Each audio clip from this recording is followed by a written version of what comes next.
அனைவருக்கும் வணக்கம். வணக்கம் ஐயா. வணக்கம் எல்லாருக்கும் வணக்கம். அனைவருக்கும் வணக்கம். இது வரைக்கும் நாம கர்மா எனர்ஜி ஹீலிங்ல மணிப்பெருகிகள்லாம் பார்த்து முடிச்சிட்டோம். இது வரைக்கும் தியரிட்டிக்கலாக படித்தோம், தியரிட்டிக்கலாக கோட்பாடாக படித்தோம். இப்போ இனிமேலிருந்து ப்ராக்டிக்கலாக அப்ளை பண்ணுறோம். ப்ராக்டிக்கல் எப்பயுமே லைஃப்பில் ப்ராக்டிக்கலாக அப்ளை பண்ணணும். நம்ம லைஃப்பில் எல்லாமே தியரியாக படிச்சிடுறோம், ப்ராக்டிக்கலாக அப்ளை பண்ணுறதில்ல. அதனால தான் நம்ம கஷ்டப்பட்டுருக்கோம். நம்ம சுகமும் படுறோம், இன்பங்களை அனுபவிக்கிறோம், பட் அதை யாரும் பெருசாக எடுத்துக்கிறது கிடையாது. கஷ்டப்படுறோம், துன்பப்படுறோம், அதை தான் நம்ம பெருசாக எடுத்துக்கிறோம். கண்ணு முன்னால் நமக்கு அதுதான் தெரியுது. கடவுள் நன்மைகளையும் கொடுக்குறாரு, ஆசீர்வாதங்களையும் கொடுக்குறாரு, அதை நம்ம என்ஜாய் பண்ணிக்கிறோம். பட் அவருக்கு நன்றி சொல்கிறது கிடையாது, அதை கண்டுக்கிறதே கிடையாது. பட் ஒரு கஷ்டம் கொடுக்குறாரு, ஒரு பிரச்சனை கொடுக்குறாரு அப்படின்னும் போது, ஐயோ கடவுள் என்னை இப்படி சோதிக்கிறாரு, இப்படி என்ன பிரச்சனை பண்ணுறாரு, கடவுளுக்கு கண் இல்லை, அவர் என்னை கண்டுக்கவே மாட்டேன்றாரு அப்படின்னு நம்ம கடவுளை குறை சொல்ல ஆரம்பிக்கிறோம். நல்லா இருக்கும்போது கடவுளை பற்றி நினைக்கிறதே கிடையாது. ஒரு பிரச்சனை வந்தால் தான் அப்போ கடவுளை பற்றி இப்படி நினைக்கிறாங்க. இது எல்லாருமே எல்லா சூழ்நிலைகளையுமே இதுதான் பண்ணுறாங்க நிறைய மக்கள், எல்லா மக்களுமே. மக்கள் அப்படின்னா எல்லா மதங்களையும் சேர்ந்த மக்களுமே சரி, எல்லா மதங்களையும் சேர்ந்தவங்களும் சரி, நாட் ஒன்லி ஃபார் இந்துஸ், எல்லாத்துக்குமே. நம்ம வகுப்பு நாட் ஒன்லி ஃபார் இந்துஸ், உலக மக்கள் எல்லாத்துக்கும் பொதுவாக தான் சொல்கிறோம். உலக மக்கள் எல்லாருக்கும் பொதுவாக தான் சொல்கிறோம். இங்கே என்னுடைய மதம் பெருசு, என்னுடைய மதம் சிறுசு நம்ம இங்கே சொல்கிறது கிடையாது. என்னுடைய கடவுள் பெருசு, என்னுடைய கடவுள் சின்னது அப்படிங்கலாம் கிடையாது. ஒரு நாளைக்கு முன்னாடி சண்டை பிடிச்சிட்டாங்க பார்த்தீங்களா, அந்த மாதிரிலாம் கிடையாது. அது தெரியல அவங்களுக்கு. நாங்கள் அறியாமையில் கொண்டு தான் ப்ரூவ் பண்ணுறாங்க, வேற ஒன்றும் இல்லை. அப்படி கிடையாது. தெரிஞ்சவங்களுக்கு இதெல்லாம் ஒரு சாதாரணமான விஷயம், தெரியாதவங்களுக்கு இது ஒரு பெரிய விஷயம். இதை வச்சு பெரிய பில்டப் பண்ணிட்டு இருப்பாங்க. இன்னைக்கு அரசியலாக அதை வச்சு நடத்துகிறாங்க இந்தியாவில். அது ஒரு பெரிய அரசியலே நடக்குது. நம்ம ஒன்றும் சொல்லிக்க வேண்டாம், அறியாமல் இருக்கிறாங்க, தெரிஞ்சுக்கிறோம் நான், அவ்வளோதான். அப்போது வாழ்க்கையில் நாம் எல்லாமே லைஃப்பில் அப்ளை பண்ணணும். இந்த அப்ளை பண்ணுறது எப்படின்றது இன்னிலிருந்து கற்றுக் கொடுக்குறோம். இன்னிலிருந்து லைஃப்பில் அப்ளை பண்ணுங்க. நீங்கள் அப்ளை பண்ணுங்க. வாழ்க்கையில் ஒரு நாளும் 48 நாளைக்கு ஒரு தடவை நீங்கள் டெஸ்ட் வச்சுக்கோங்க. நீங்களே வச்சுக்கோங்க டெஸ்ட்டு. நீங்களே டெஸ்ட் வச்சுக்கோங்க. 48 நாளைக்கு ஒரு தடவை செக் வச்சுக்கோங்க. Quarterly examination, half-yearly examination, term examination வைக்கிறாங்க இல்லையா? அது எதுக்கு? நாம் என்ன படிச்சிருக்கோம், என்ன புரிஞ்சிருக்கோம்னா நாம் ஒரு எவாலுவேஷனுக்காக, ஒரு மதிப்பீடுக்காக நாம் வைக்கிறாங்க எக்ஸாம். அதே மாதிரி நீங்கள் என்ன லைஃப்பில் அப்ளை பண்ணீங்க, கர்மா எனர்ஜி ஹீலிங் நம்ம என்ன சொல்லி கொடுக்குறோம், எதை அப்ளை பண்ணுறீங்க, அப்ளை பண்ணால் என்ன பெனிஃபிட் அப்படின்னு சொல்கிறத நீங்களே 48 நாளைக்கு ஒரு தடவை இன்றைக்கி டேட் போட்டுக்கோங்க. இன்னிலிருந்து டேட் போட்டுக்கோங்க. இதை கரெக்டாக ஃபாலோ பண்ணுங்கள். அதை அப்ளை பண்ணி வரும்போது உங்களுடைய வாழ்க்கையில் சந்தோஷம், நிம்மதி, ஆனந்தம் கிடைக்குதா இல்லையா பாரு. சந்தோஷமானது, நிம்மதி கிடைக்கிறதுக்கு வழிகள் ஆரம்பிக்குதா இல்லையா பாரு. இந்த சந்தோஷம், நிம்மதி, அமைதி அது வருவதற்கான வழிகள் எல்லாம் ஓப்பனாக இருக்கா பாரு. கண்டிப்பாக வரும். சேலஞ்சாக எடுத்துக்கோ, கண்டிப்பாக வரும். இன்னிலிருந்து டேட் போட்டு நோட் பண்ணிக்கோ. பட் இப்போ நான் சொல்கிற விஷயங்கள்லாம் ஏற்கனவே சொன்ன விஷயங்கள் தான். புதுசாகவும் சொல்லுவேன், சொன்ன விஷயங்களும் சொல்லுவேன். பட் இதுக்கு நான் ரிப்பீட் பண்ண மாட்டேன். பிடிச்சிக்கோங்க. இதையே நம்ம பேசிட்டு ஒரு படம்ல சொல்லுவாங்க இல்லையா, ஜான் ஏறுனா முடம் ஜறுக்குது. ஏறுறது ஜான், அப்படியே ஒரு ஜான் ஏறணும், அப்படி சருன்னு முடம் கீழே இறக்கிறது. திரும்பவும் ஜான் ஏறுறோம், திரும்ப சருன்னு முடம் கீழே இறக்குது. இப்படியே ஏறிட்டே இருந்தால் எப்போ போகிறது மேலே? உச்சிக்கு எப்போ போகிறது? பார்க்க முடியாது. ஸோ நீ எந்த ஒரு கேள்வி கேட்டாலும், எந்த ஒரு விஷயம் வந்தாலும் தயவு செய்து நீங்கள் சீரியல் பார்க்க டைம் ஸ்பெண்ட் பண்ணுங்க, சினிமாவுக்கு டைம் ஸ்பெண்ட் பண்ணுங்க, வீணாக போன அரசியலுக்கு டைம் ஸ்பெண்ட் பண்ணுங்க, வெட்டியாக போன கிரிக்கெட்டுக்கு டைம் ஸ்பெண்ட் பண்ணுறீங்க. இதெல்லாம் கொஞ்சம் அப்படி ஒதுக்கிட்டு பழைய வீடியோஸ் நிறைய இருக்கு, அதெல்லாம் பாருங்கள். நிறைய ஹண்ட்ரட்ஸ் ஆஃப் வீடியோஸ் இருக்குது, அதை பாருங்கள். நிறைய கிளாஸஸ் இது வரைக்கும் கண்டக்ட் பண்ணிக்கோ. பழைய கிளாஸ் பாருங்கள், டே 1 அப்படியே பாருங்கள், டைம் கிடைக்கும் பாருங்கள். உங்கள் கேள்விக்கு, உங்களுடைய வாழ்க்கை பிரச்சனைகளுக்கு எல்லாத்துக்குமே அதில் ஆன்சர் இருக்கும். உங்கள் வாழ்க்கை பிரச்சனைகளுக்கு, உங்கள் கேள்விகளுக்கு எல்லாத்துக்குமே அது ஆன்சர் இருக்கும். எல்லாத்துக்குமே ஆன்சர் இருக்கும். இதுக்கு இருக்குது, இதுக்கு இல்லை இல்லைன்னு. அதுலேயும் இல்லைன்ற மாதிரி உங்களுக்கு தோணுச்சுன்னா கேள்விகளுங்க ஆன்சர் பண்ணுறோம். கேள்விகளுங்க ஆன்சர் பண்ணுறோம். எந்த கேள்வியாக இருந்தாலும் ஆன்சர் பண்ணுறோம். இந்த கொஸ்டினுக்கு ஆன்சர் இல்லை, இதுக்கு சொல்ல முடியாது அப்படின்னு கிடையாது. டைம் ஸ்கேர்சிட்டினால கொஞ்சம் தள்ளி போகும், அவ்வளோதான். இப்போ கிட்டத்தட்ட ஒரு 150 கேள்விகளுக்கு மேலே இருக்குது, பெண்டிங் இருக்குது. 150 கேள்விகளுக்கு மேலே இருக்குன்னு ஆன்சர் பண்ணலை. நேரம் இல்லா காரணத்துக்காக தான் ஆன்சர் பண்ண ஒழிய ஆன்சர் பண்ணக்கூடாது அப்படின்னும் ஆன்சர் பண்ண முடியாதுன்னோ கிடையாது. எல்லாருக்குமே ஆன்சர் இருக்கு. எப்பேற்பட்ட கிரிட்டிக்கலான கொஸ்டினாக இருந்தாலும், எப்பேற்பட்ட டாக்டிக்கான கொஸ்டினாக இருந்தாலும் ஆன்சர் இருக்கு. ஆன்சர் இல்லாமல் எதுவுமே கிடையாது. அதை சொல்லிட்டு தான் இறைவன் நம்மளை அனுப்பிச்சுட்டு இருக்காரு. ஸோ இன்னையிலேருந்து அப்ளை பண்ணுங்க. இப்போ நம்பரிங் போட்டுக்கலாம். 1 2 3 4 5 6 கர்மா எனர்ஜி ஹீலிங் ஃபாலோயர்ஸ் ஃபாலோ பண்ண வேண்டிய விதிகள். அதான் இன்னைக்கு நான் போட்டு சொன்ன போஸ்டரில். கர்மா எனர்ஜி ஹீலிங் ஃபாலோ பண்ண வேண்டியவங்க ஃபாலோ பண்ண வேண்டிய. எதுக்காக ஃபாலோ பண்ணுறோம்? 3 விஷயங்கள். என்ன 3 விஷயம்? ஆரோக்கியம். ஆரோக்கியம் வேணும். அது ஆரோக்கியம்ன்ற ஒரே வேர்ட் போட்டிருக்கோம். பட் அதில் உடல் ஆரோக்கியம் வரும், மன ஆரோக்கியம் வரும், ஆன்ம ஆரோக்கியம் வரும். 3மே அதில் சேர்ந்தது தான். உடல் ஆரோக்கியம் பிசிக்கல் ஹெல்த், மன ஆரோக்கியம் சைக்காட்ரிஸ்ட் போக தேவையில்லை, சைக்காலஜிஸ்ட்டை போய் பார்க்க தேவையில்லை, சைக்காலஜிக்கலாக ட்ரீட்மெண்ட் எடுக்க தேவையில்லை, அவர் போய் கவுன்சிலிங் பண்ண தேவையில்லை, அந்த மெடிசன் வாங்கி சாப்பிட தேவையில்லை. மன ஆரோக்கியம். ஆன்ம ஆரோக்கியம் இது பற்றி நிறைய பேர் தெரியாது, போக போக சொல்லுவோம். ஆன்மாவில் ஒரு ஆரோக்கியம் இருக்கு. அந்த ஆன்ம ஆரோக்கியம் கட்டா எல்லாமே கட்டு போயிடும். மனசும் கட்டு போயிடும், உடல் ஆரோக்கியம் கட்டு போயிடும், மனசு ஆரோக்கியம் கட்டு போயிடும், எல்லாமே கட்டு போயிடும். ஆனால் ஆன்ம ஆரோக்கியம் உலகத்திலேயே டாக்டருங்க வாய்ஸ் ஹாஸ்பிட்டல் மட்டும்தான் ஆன்மாவை டச் பண்ணுறோம். ஆன்மாவை டச் பண்ணால் உங்களுக்கு நோய்கள் வருவதற்கான காரணம் என்னவோ அந்த மன காரணம் சரியாயிடும். அந்த மனநோய் மனப்பிரச்சனை எதனால் வருதோ அதுக்குண்டான அந்த ஆன்ம காரணம் சரியாயிடும். பேசிக்லேருந்து வரும். திரும்பவும் சொல்கிறேன், உலகத்திலே டாக்டருங்க ஆயுஷ் ஹாஸ்பிட்டல் மட்டும்தான் நாம் ஆன்மாவுக்கு ட்ரீட்மெண்ட் கொடுக்குறோம், ஆன்மாவை டச் பண்ணுறோம், ஆன்மாவை டீல் பண்ணுறோம். உடம்புக்கு கிடையாது, மனசுக்கு கிடையாது. இது ரெண்டுமே கண்டுக்கிறதே கிடையாது. ஆன்மாவை சரி பண்ணால் ஆட்டோமேட்டிக்காக மனம் சரியாகும். மனம் சரியாச்சுன்னா ஆட்டோமேட்டிக் உடல் சரியாயிடும். மனம் அது செம்மையானால் மந்திரம் ஜபிக்க தேவையில்லை. அகத்திய மகரிஷி சொன்னது. மனம் அது செம்மையானால் மந்திரம் ஜபிக்க தேவையில்லை. அப்போ மந்திரம் சொல்றது தப்பா? தப்பு இல்லை, கரெக்டு தான். ஆனால் மந்திரங்களுக்கு மேலே மனம் செம்மையாச்சுன்னா நீங்கள் நினைச்சாலே போதும் நடக்கும், நீங்கள் வாயில சொன்னாலே போதும் நடக்கும். புரியுதுங்களா? மனம் செம்மையானால் அகத்திய மகரிஷி சொன்ன மாதிரி நீங்கள் சொல்கிற வார்த்தையே மந்திரம் தான், நீங்கள் நினைக்கிற நினைப்பே மந்திரம் தான். அப்போ மந்திரம் சொல்வதனால் ஒரு விஷயத்தை சாதிக்கிறோம் அப்படின்னா அவங்க மைண்ட் லெவலில் கீழே இருக்காங்க, இன்ஃபீரியராக இருக்கிறாங்கன்னு அர்த்தம். ஹையர் லெவலுக்கு வந்துட்டோம்னா மனதை சுத்தப்படுத்திட்டோம், மனதை பக்குவப்படுத்திட்டோம், மனசுக்கு பவர் ஏற்றிட்டோம் அப்படின்னு சொல்லி சொன்னால் நீங்கள் நினைச்சாலே நடக்கும். நீங்கள் மனசில் நினைச்சாலே நடக்கும், நீங்கள் சொன்னாலே நடக்கும். மந்திரமே தேவையில்லை. நீங்கள் இது வரைக்கும் பாருங்கள், பழைய வீடியோஸ்லையும் பாருங்கள், இன்னைக்கு வரைக்கும் கிளாஸ்லையும் பாருங்கள், எந்த மந்திரத்தையும் நான் இதை ஜெபிங்க இதை சொல்லுங்க நான் சொல்லியிருக்க மாட்டேன். நல்லா பாருங்கள், படசெல்லாம் பாருங்கள், இதுமாரி ஃபியூச்சர்லையும் பாருங்கள். இந்த மந்திரத்தை சொல்லுங்க, இந்த மந்திரம் சொன்னால் உங்களுக்கு புண்ணியம் கிடைக்கும், இந்த மந்திரம் சொன்னால் நீங்கள் சொர்க்கத்துக்கு போயிடுவீங்க, இந்த மந்திரம் சொன்னால் உங்கள் பாவமெல்லாம் போயிடும், இந்த மந்திரம் சொன்னால் உங்களுக்கு இதெல்லாம் நடக்கும் அப்படின்னு நான் என்னைக்குமே சொல்லியிருக்க மாட்டேன். நெவர், ஒருபோதும் சொல்ல மாட்டேன், சொல்லவும் இல்லை. ஏன்? வை? நீங்கள் யூடியூப்பை பாருங்கள், சோசியல் மீடியா பாருங்கள், இந்த மந்திரம் சொல்லுங்கள் அது நடக்கும், இந்த மந்திரம் சொல்லுங்கள் அது நடக்கும், இந்த மந்திரம் சொல்லுங்கள் பகவான் டைரெக்டாக போயிடலாம், இந்த மந்திரம் சொல்லுங்கள் டைரெக்டாக சொர்க்கத்தில் போய் உட்காந்துக்கலாம், இந்த மந்திரம் சொல்லுங்கள் வைகுண்டத்தில் போய் உட்காந்துக்கலாம், நிறைய சொல்லுவாங்க. தப்பு இல்லை, அது தப்புன்னு சொல்ல வரல, அதை நான் கிரிட்டிசைஸ் பண்ணுறேன். நீங்கள் தப்பாக புரிஞ்சிக்கூடாது. அதை நான் கிரிட்டிசைஸ் பண்ணுறேன், சரியான முறை தான். ஆனால் அதை விட ஈஸியான முறை, ரொம்ப ரொம்ப ஈஸியான முறை, மனசு சரி பண்ணி எல்லாமே சரியாயிடும்ன்ற. மந்திரமே தேவையில்லை. மனம் அது செம்மையானால் மந்திரம் ஜபிக்க வேண்டாம். எவ்வளோ அருமையாக சொல்லிட்டு போயிட்டு, இதெல்லாம் பிடிக்கணும், இதெல்லாம் விட்டுறோம். நம்ம இதெல்லாம் விட்டுறோம். ஒரு சினிமாவில் ஒரு யாரோ ஒருத்தர் எழுதி கொடுத்து ஒரு ஹீரோ சொன்னான்னா அதை கெட்டியாக பிடிச்சிக்கிறோம், லோகோவா அதை கெட்டியாக பிடிச்சிக்கணும். ஓ இப்படி சொல்லிட்டாரு அவரு. ஒரு அரசியல்வாதி ஏதாவது ஒரு லோகோ சொல்லிட்டாருன்னா அதை கெட்டியாக இப்படி சொல்லிட்டாரு, அதை சொல்கிறோம், பிடிச்சிக்கிறோம். பட்டு பகவானுடைய ஒரு பார்ட். அவங்கள சித்தர்கள் தான் கடவுளுடைய ஒரு பார்ட். நாமளும் எப்படி பார்ட்? நம்மளே கடவுளுடைய ஒரு பார்ட் பகுதி என்னும் போது சித்தர்களும் அவருடைய பகுதியில் தானே, அவருடைய பார்ட்ஸ் தானே. அகத்திய மகரிஷி தெளிவாக சொல்றார், கடவுளே சொல்ற மாதிரி தான். பூமி உயர்ந்து போச்சு, ஒரு பக்கம் தாழ்ந்து போச்சு, அது புராண கதை. அதுக்கு நான் பின்னாடி விளக்கம் சொல்லுவோம். அகத்தியர் தான் போறார், தென் திசைக்கு வராது, அகத்தியர் தான் வராரு, அதை சமநிலைப்படுத்துறாரு. அது சினிமாவில் காட்டுவாங்க, இப்படி இருந்து அப்படியே வரும். சினிமாவில் பார்த்துருக்கீங்க, அகத்தியர் படத்தில் பார்த்துருக்கீங்க. அப்படி இருக்கும் பூமி. அவர் பாட்டு பாடவே அந்த பூமி வட பக்கம் அப்படி தூக்கி இருக்கிறது, தென் பக்கம் தாழ்ந்துருக்கு, அப்படியே பேலன்ஸ் ஆகி கரெக்டாக வரும். ரைட்டா? அது ஏதோ மாறி வரும், படத்தில் காட்டுவாங்க, இப்படியே காட்டுவாங்க. பட் அது ஒரு புராண கதை. அதை பற்றி பின்னாடி நம்ம விளக்கம் பின்வரும் வகுப்புகளை சொல்லுவோம்.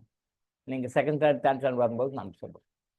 அப்போது அந்த மாதிரி ஒரு இறைவன் சிவபெருமான் அனுப்பிச்சிருக்கிறாரு, இதை நீ சரி பண்ணிட்டு வாப்பா அப்படின்னு சொல்லி அனுப்புறாருன்னா அவர் சாதாரண மனிதர் கிடையாது. அவர் ஒரு வார்த்தை சொல்றாருன்னா அது எப்பேற்பட்ட விஷயம். மனம் அது செம்மையான மந்திரம் ஜபிக்க தேவையில்லை. அப்போ மந்திரமே ஜபிக்காத ஒரு விஷயத்தை சாதிக்க முடியும்னா மனம் தூய்மையாகும். ஆசையார் மீன்கள் சொல்லிட்டு ஏதோ ஒரு நம்ம வாட்ஸ்அப் குரூப்பில் கூட யாரோ போட்டிருந்தாங்க, திருப்போரூர்னு போட்டிருந்தது, அது பேர் தெரியல. திருப்போரூர்னு போட்டிருந்தது. அவர் அனுப்பிச்ச மெசேஜில் ஏதோ ஒரு இது வந்தது, ஃபுல்லாக படிக்க நேரம் ஜஸ்ட் அப்படியே கிளான்ஸ் பார்த்துட்டு, ஆசையை அருமீன்கள் ஆசையை அருமீன்கள், ஆசையை அறுத்துருங்க, ஆசையை கட் பண்ணிடுங்க அப்படின்னா. இது அந்த காலத்துலையும் இந்த காலத்துக்கும் சொல்லி தான் சொல்லிட்டு இருக்காங்க. பட் யார் ஆசையை அறுத்தாங்க? யார் ஆசையை அறுத்தாங்க? யாருமே ஆசையை அறுக்கலையே. யாருமே ஆசையை அறுக்கல. ஆசையாரு மீன்கள் ரைட் ஓகே, ஆசையாரு மீன்கள் ரைட் ஓகே, ஆசையை அறுத்துருங்க ரைட் ஓகே. யார் ஆசையை அறுத்தாங்க சொல்லுங்க பார்ப்போம். யாராவது ஆசையை அறுத்துங்க இருக்காங்களா?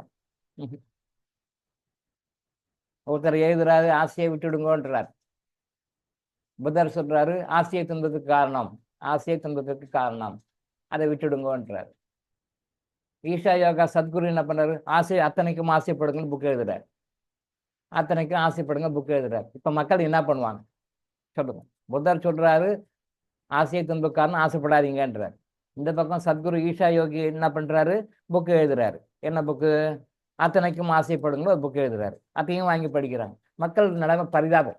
இந்த பக்கம் இவர் இப்படி சொல்றாரு, இந்த பக்கம் இவர் இப்படி சொல்றாரு. என்னதான் பண்ணுவாங்க மக்கள்? என்னதான் ஃபாலோ பண்ணுவாங்க?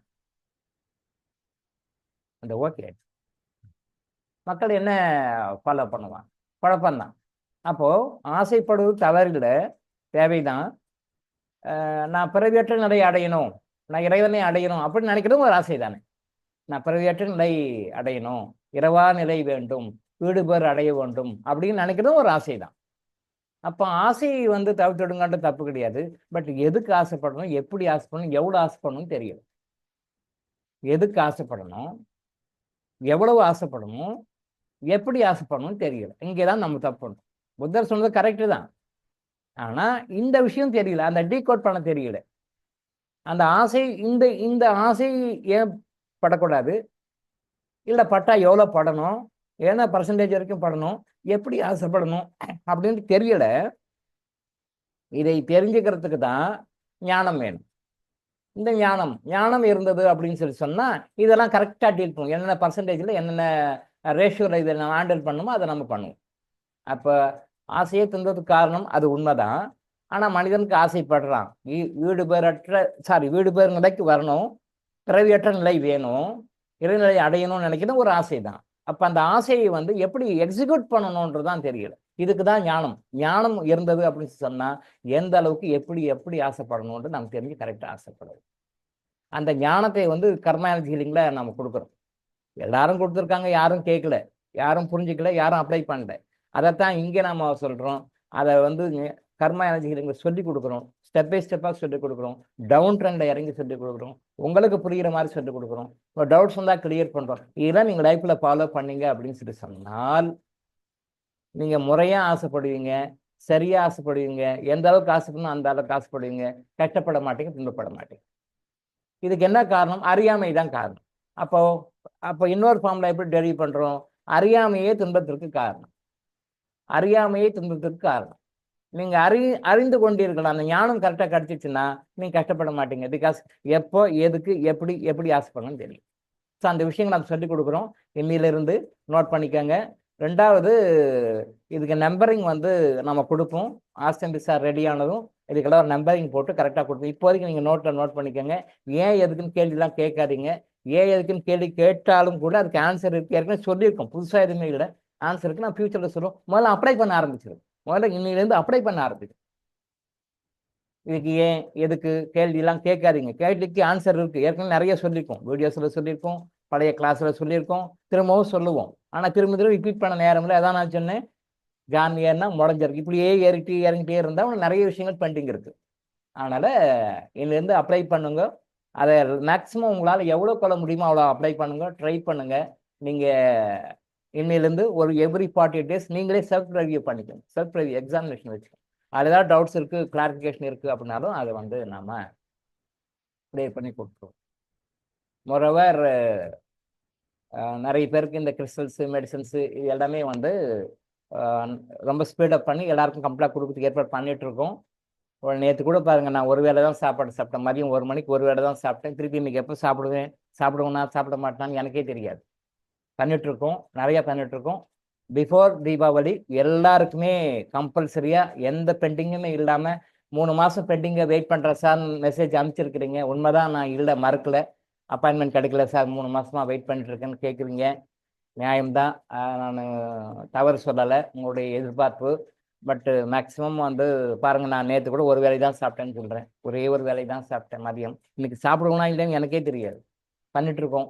இந்த தீபாவளிக்குள்ளே எல்லாருக்கும் கம்ப்ளீட்டாக எல்லாருக்கும் எந்த பெண்டிங்கும் இல்லாத மாதிரி எல்லாருக்கும் அனுப்பிச்சி விடணும். கவுன்சிலிங் எல்லாருக்கும் கொடுத்துடணும். பெண்டிங் ஃபைல் எதுவும் இருக்கக்கூடாது. அதிகபட்சம் இருந்தால் ஒரு 3 நாள் வெயிட்டிங் பீரியட் இருக்கலாம். அதிகபட்சம் 3 நாள் வெயிட்டிங் பீரியட். 3 மாதத்தை அப்படியே 3 நாளாக குறைக்கிறதுக்கு என்னென்னலாம் உண்டோ இறைவனும் செய்கிறாரு, சித்தர்களும் செய்கிறாங்க, நாங்களும் பண்ணிட்டு இருக்கோம், என்னுடைய குருமார்களும் பண்ணிட்டு இருக்காங்க, நானும் பண்ணிட்டு இருக்கேன். நல்லபடியாக எல்லாம் முடிச்சு தீபாவளிக்குள்ளே முடிச்சு எல்லாருக்குமே ஒரு சஸ்பென்ஸாக தீபாவளிக்கு ஒரு gift கொடுக்கலாம்னு நினச்சிட்டு இருக்கேன். எல்லாருக்குமே ஒரு சஸ்பென்ஸாக யாருக்கும் சொல்லாமல் சஸ்பென்ஸாக உங்களுக்கு கொடுக்கணும்னு நினச்சிருக்கேன். என்ன கிஃப்ட்டுன்னு இப்போ சொல்ல வேண்டாம். பட் எல்லாரையும் கம்ப்ளீட்டாக முடிச்ச பிறகு தான் எனக்கு அந்த சந்தோஷம் வரும். எல்லா ஃபைலும் பெண்டிங் இல்லை, எல்லாருக்கும் டிஸ்போஸ் பண்ணிட்டோம், யாருக்குமே எதுவுமே இல்லை. கவுன்சிலிங் யாருக்கும் கொடுத்துட்டோம். பெண்டிங் அப்பாயின்மெண்ட் வெயிட் பண்ணுறவங்க யாருமே இல்லைன்ற மாதிரி கொண்டு வந்தோம்னு பார்க்குறேன். முடிஞ்ச வரைக்கும் இறைவன் அருள் புரிவார்னு நினைக்கிறேன், சித்தர்கள் அருள் புரிவாங்கன்னு நினைக்கிறேன். நல்ல மோட்டோ தானே. அதனால் எல்லாருக்கும் முடிச்சுட்டு தீபாவளிக்குள்ளே எல்லாம் கம்ப்ளீட்டாக முடிச்சுட்டு தீபாவளிக்கு ஒரு gift கொடுக்கணும்னு நினைக்கிறேன். போனஸ் கிஃப்டாக கொடுக்கணும்னு நினைக்கிறேன். அதை நான் கொடுக்குறேன். இறைவனும் சித்தர்பர் மக்களும் என்னுடைய குருமார்களும் ஆசை புரிவார்கள் என்று நம்புகிறேன். இல்லையா? அதனால் நீங்கள் யாரும் வருத்தப்பட வேண்டாம். எல்லாரும் கம்ப்ளீட்டாக முடிச்சிடும். மேக்ஸிமம் 100% ட்ரை பண்ணி முடிச்சிடும். அப்படியே பெண்டிங்னா கூட 3 நாள் தான் இருக்கும். அந்த அளவுக்கு பண்ணி கொடுத்துறேன். இதெல்லாம் கொடுத்துட்டு உங்களுக்கு தீபாவளி கிஃப்ட் கொடுக்கணும் நான் எதிர்பார்க்குறேன். ஒரு போனஸாக கொடுக்கணும்னு எதிர்பார்க்குறேன். நீங்கள் கேட்கல, நானே கொடுக்குறேன். சரியா? நாம் பண்ணிக்குவோம். அதனால் அந்த ஒரு வருத்தத்தை ஓரங்கட்டிடுங்க. இனிமேல் வந்து எல்லாத்தையும் முடிச்சிடலாம். தீபாவளிக்குள்ளே முடிச்சிடலாம். சரியா? தீபாவளி வந்து ஒரு பெண்டிங் இல்லாத, எந்த அரியர்ஸும் இல்லாத, யாருக்கும் எந்த ஃபைலுக்கு உங்களுக்கு இது கொடுக்கணும் அவங்களுக்கு அது கொடுக்கணும் எதுவும் இல்லாத மாதிரி முடிக்கிறதுக்கு நம்ம ட்ரை பண்ணிட்டுருக்கோம். பண்ணிடலாம். எல்லாருக்கும் கொடுக்கும். முடிச்சுட்டு ஃபைனலாக உங்களுக்கு ஒரு எல்லாருக்கும் ஒரு கிஃப்ட் கொடுக்குறோம். சஸ்பென்ஸ் என்னன்னு அப்போ சொல்லலை, சஸ்பென்ஸ். ஓகேவா? எல்லாருக்கும் கொடுக்குறோம். ஃபாரினர்ஸ் மட்டும் இந்த போஸ்டேஜ் அனுப்புறதுல வந்து இப்போ நிறைய நார்ம்ஸ் ரெகுலேஷன்ஸ் நிறையா இருக்குது. ஃபாரினர்ஸ் வந்து அது என்ன நினைக்கிறாங்க, அது வந்து எக்ஸ்போர்ட் மாதிரி நினைக்கிறாங்க. அதுக்கு நிறைய ரூல்ஸ் அண்ட் ரெகுலேஷன்ஸ் ஃபார்மாலிட்டிஸ் எல்லாம் நிறையா இருக்குது.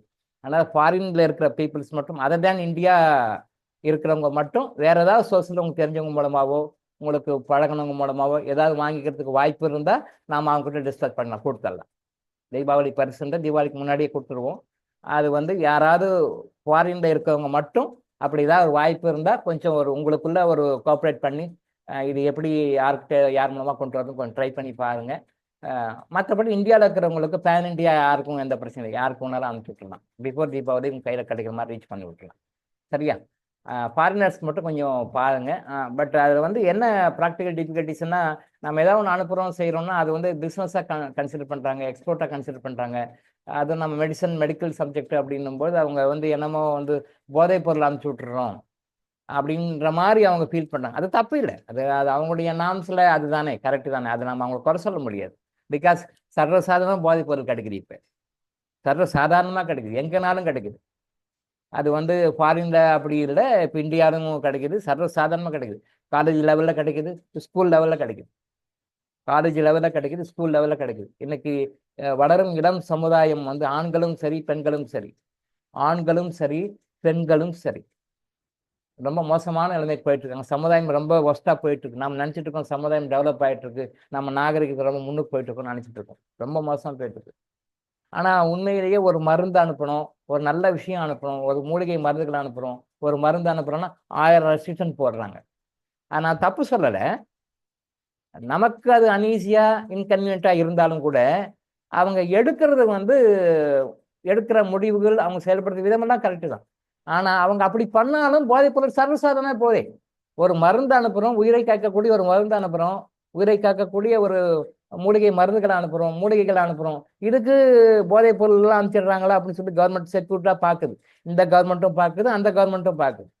இந்தியன் கவர்மெண்ட்டும் பார்க்குது, நீங்கள் என்ன கண்ட்ரியில் இருக்கிறீங்களோ அந்த நாட்டு கவர்மெண்ட்டும் ரெகனைஸ் பண்ணி தான் அனுப்புது. அது தவறு கிடையாது. ஆனால் இப்படி பார்த்தாலும் கூட எல்லா நாடுகளும் எப்படி சர்வசாதாரண போதைப் பொருள் கிடைக்குது? கொஸ்டின் தான். இதுக்கு என்ன ஆன்சர் சொல்லுவாங்க? சர்வசாதாரணமாக கிடைக்கும். ஒரு உயிரை காக்கக்கூடிய மருந்துக்கு இவ்வளோ ரெஸ்ட்ரிக்ஷன் இருக்கு, ஓகே. அப்போ இவ்வளவு ரெஸ்ட்ரிக்ஷன்ஸ் இருந்தாலும் போதைப் பொருள் மட்டும் சர்வசாதாரண எல்லா நாடும் கிடைக்கும். சோசியல் மீடியாவில் வருது, மெசேஜ் பேப்பரில் வருது. எப்படி வருது? அந்த இன்டர்நேஷனல் மாஃபியாஸ் பண்ண டெக்னிக்கு நாம பண்றது இல்லை, அதான் விஷயம். இன்டர்நேஷனல் மாஃபியாஸ் பண்ணுறாங்களே, கவர்மெண்ட்ஸ் எல்லாம் கைக்குள்ளே போட்டுட்டு பண்ணுறாங்க. எல்லா கவர்மெண்ட்டும் கைக்குள்ளே போட்டுருக்காங்க. அதெல்லாம் பெரிய விஷயம் கிடையாது. இவர் பிரைம் மினிஸ்டர் வந்தார், இவர் சீஃப் மினிஸ்டர் வந்தார், இவர் கவர்னர் வந்தார், இவர் பிரசிடன்ட், அதெல்லாம் அவங்களுக்குலாம் பெரிய மேட்டே கிடையாது. உட்காருனா உட்காருவாங்க, எழுனா எழுவாங்க. நமக்கு தான் அவங்க பிரசிடென்ட் தலைவர்கள். அவங்க கைக்குள்ளே போட்டுக்கிட்டு அந்த வேலையை செய்கிறாங்க. அதனால அது சர்வசாதாரணமாக போகுது. பட் நாம அதெல்லாம் பண்றதில்லை. அதனால இந்த ரெஸ்ட்ரிக்ஷன்ஸ் எல்லாம் இருக்கு. ஆனால் பார்ப்போம் ஃபியூச்சரில் நம்ம அந்த மாதிரி அனுப்புறதுக்கு வேற என்ன மாதிரி லீகலாக நம்ம என்ன மாதிரி பண்ணலான்னு பார்ப்போம். இப்போதைக்கு தீபாவளிக்கு ஒரு 1 month தான் இருக்கிறதுனால, ஷார்ட் டைமாக இருக்கிறதுனால, அந்தந்த நாடுகளில் இருக்கிறவங்க நம்ம இது மாதிரி கொடுத்தோம்னா யாராவது ஒருத்தர் மூலமாக, யாராவது தெரிஞ்சவங்க மூலமாக, யாராவது பர்சனலாக ட்ராவல் பண்ணாங்க இல்லையா, அவங்க மூலமாக ஏதாவது வரவங்க இருந்தால் கொஞ்சம் அரேஞ்ச் பண்ணிக்கோங்க. நாம் அவங்ககிட்ட ஹேண்ட் ஓவர் பண்ணுறோம். சரியா? ஓகே. அடுத்தது வந்து நான் இப்போ சொன்னேன், அப்ளைடு ஃபிசிக்ஸ், அப்ளைடு கெமிஸ்ட்ரின்னு படிக்கிறோம். கெமிஸ்ட்ரி படிக்கிறோம், அப்ளைடு கெமிஸ்ட்ரி. ஃபிசிக்ஸ் படிக்கிறோம், அப்ளைடு ஃபிசிக்ஸ். எதையுமே லைஃப்பில் அப்ளை பண்ணணும். நம்ம அப்ளை பண்ணால் தான் கஷ்டப்பட்டுருக்கோம். அப்ளை பண்ணுங்க அப்படின்னு சொல்லிட்டு இந்த விஷயத்தை அப்ளை பண்ணுங்க.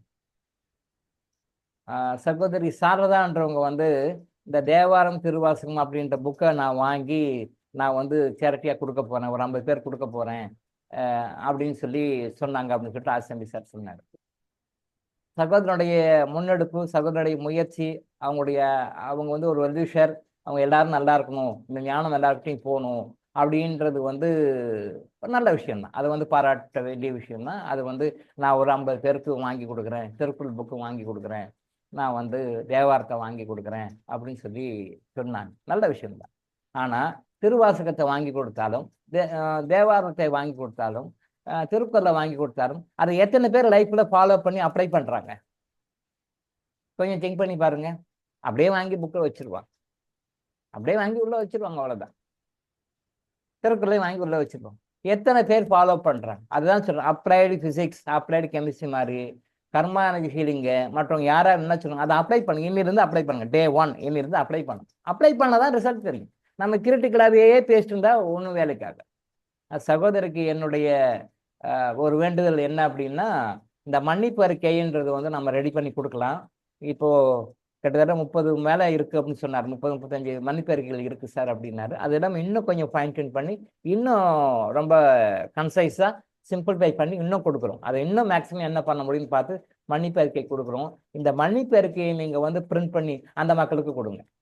அதை நாமளே கூட பிரிண்ட் பண்ணி கொடுக்கலாம், ஒன்றும் தப்பு இல்லை. நீங்கள் தான் பிரிண்ட் பண்ணி கொடுக்கணும் இல்லை, நாமளே கூட பிரிண்ட் பண்ணி கொடுக்கலாம். அந்த மன்னிப்பு அறிக்கையை மக்களுக்கு கொடுங்க. திருக்குறளை கொடுப்பதை காட்டிலும், திருவாசகத்தை கொடுப்பதை காட்டிலும், தேவாரத்தை கொடுப்பதை காட்டிலும் இது மிகவும் பயனுள்ளதாக இருக்கும் அவங்களுக்கு. ஏன்னா இந்த திருவாசகமும் தேவாரமும் திருக்குறளும் எத்தனையோ பேர் கொடுத்துருக்காங்க. பல நூற்றுக்கணக்கான ஆண்டுகளாக கொடுத்துருக்குறாங்க. பல நூற்றுக்கணக்கான ஆண்டுகளாக இதெல்லாம் கொடுக்கப்பட்டு இருந்தும், பயன்படுத்தப்பட்டு இருந்தும் மக்களை வந்து எவ்வளவு வெளியே வந்திருக்காங்கன்னா இல்லை. எனக்கு மேரேஜ் ஆன போது, மேரேஜ் முடிஞ்சதும் பொண்ணு மாப்பிள்ளை 2 பேரும் மண்டபத்துலேருந்து டைரெக்டாக வீட்டுக்கு போகிறோம். மாமனார் வீட்டுக்கு போகிறோம். மாமனார் வீட்டுக்கு போகிறோம். சவுத் போகோட் சிவாஜி கணேஷ் வீட்டு பக்கத்தில் தான். மாமனார் வீட்டுக்கு போகிறோம்.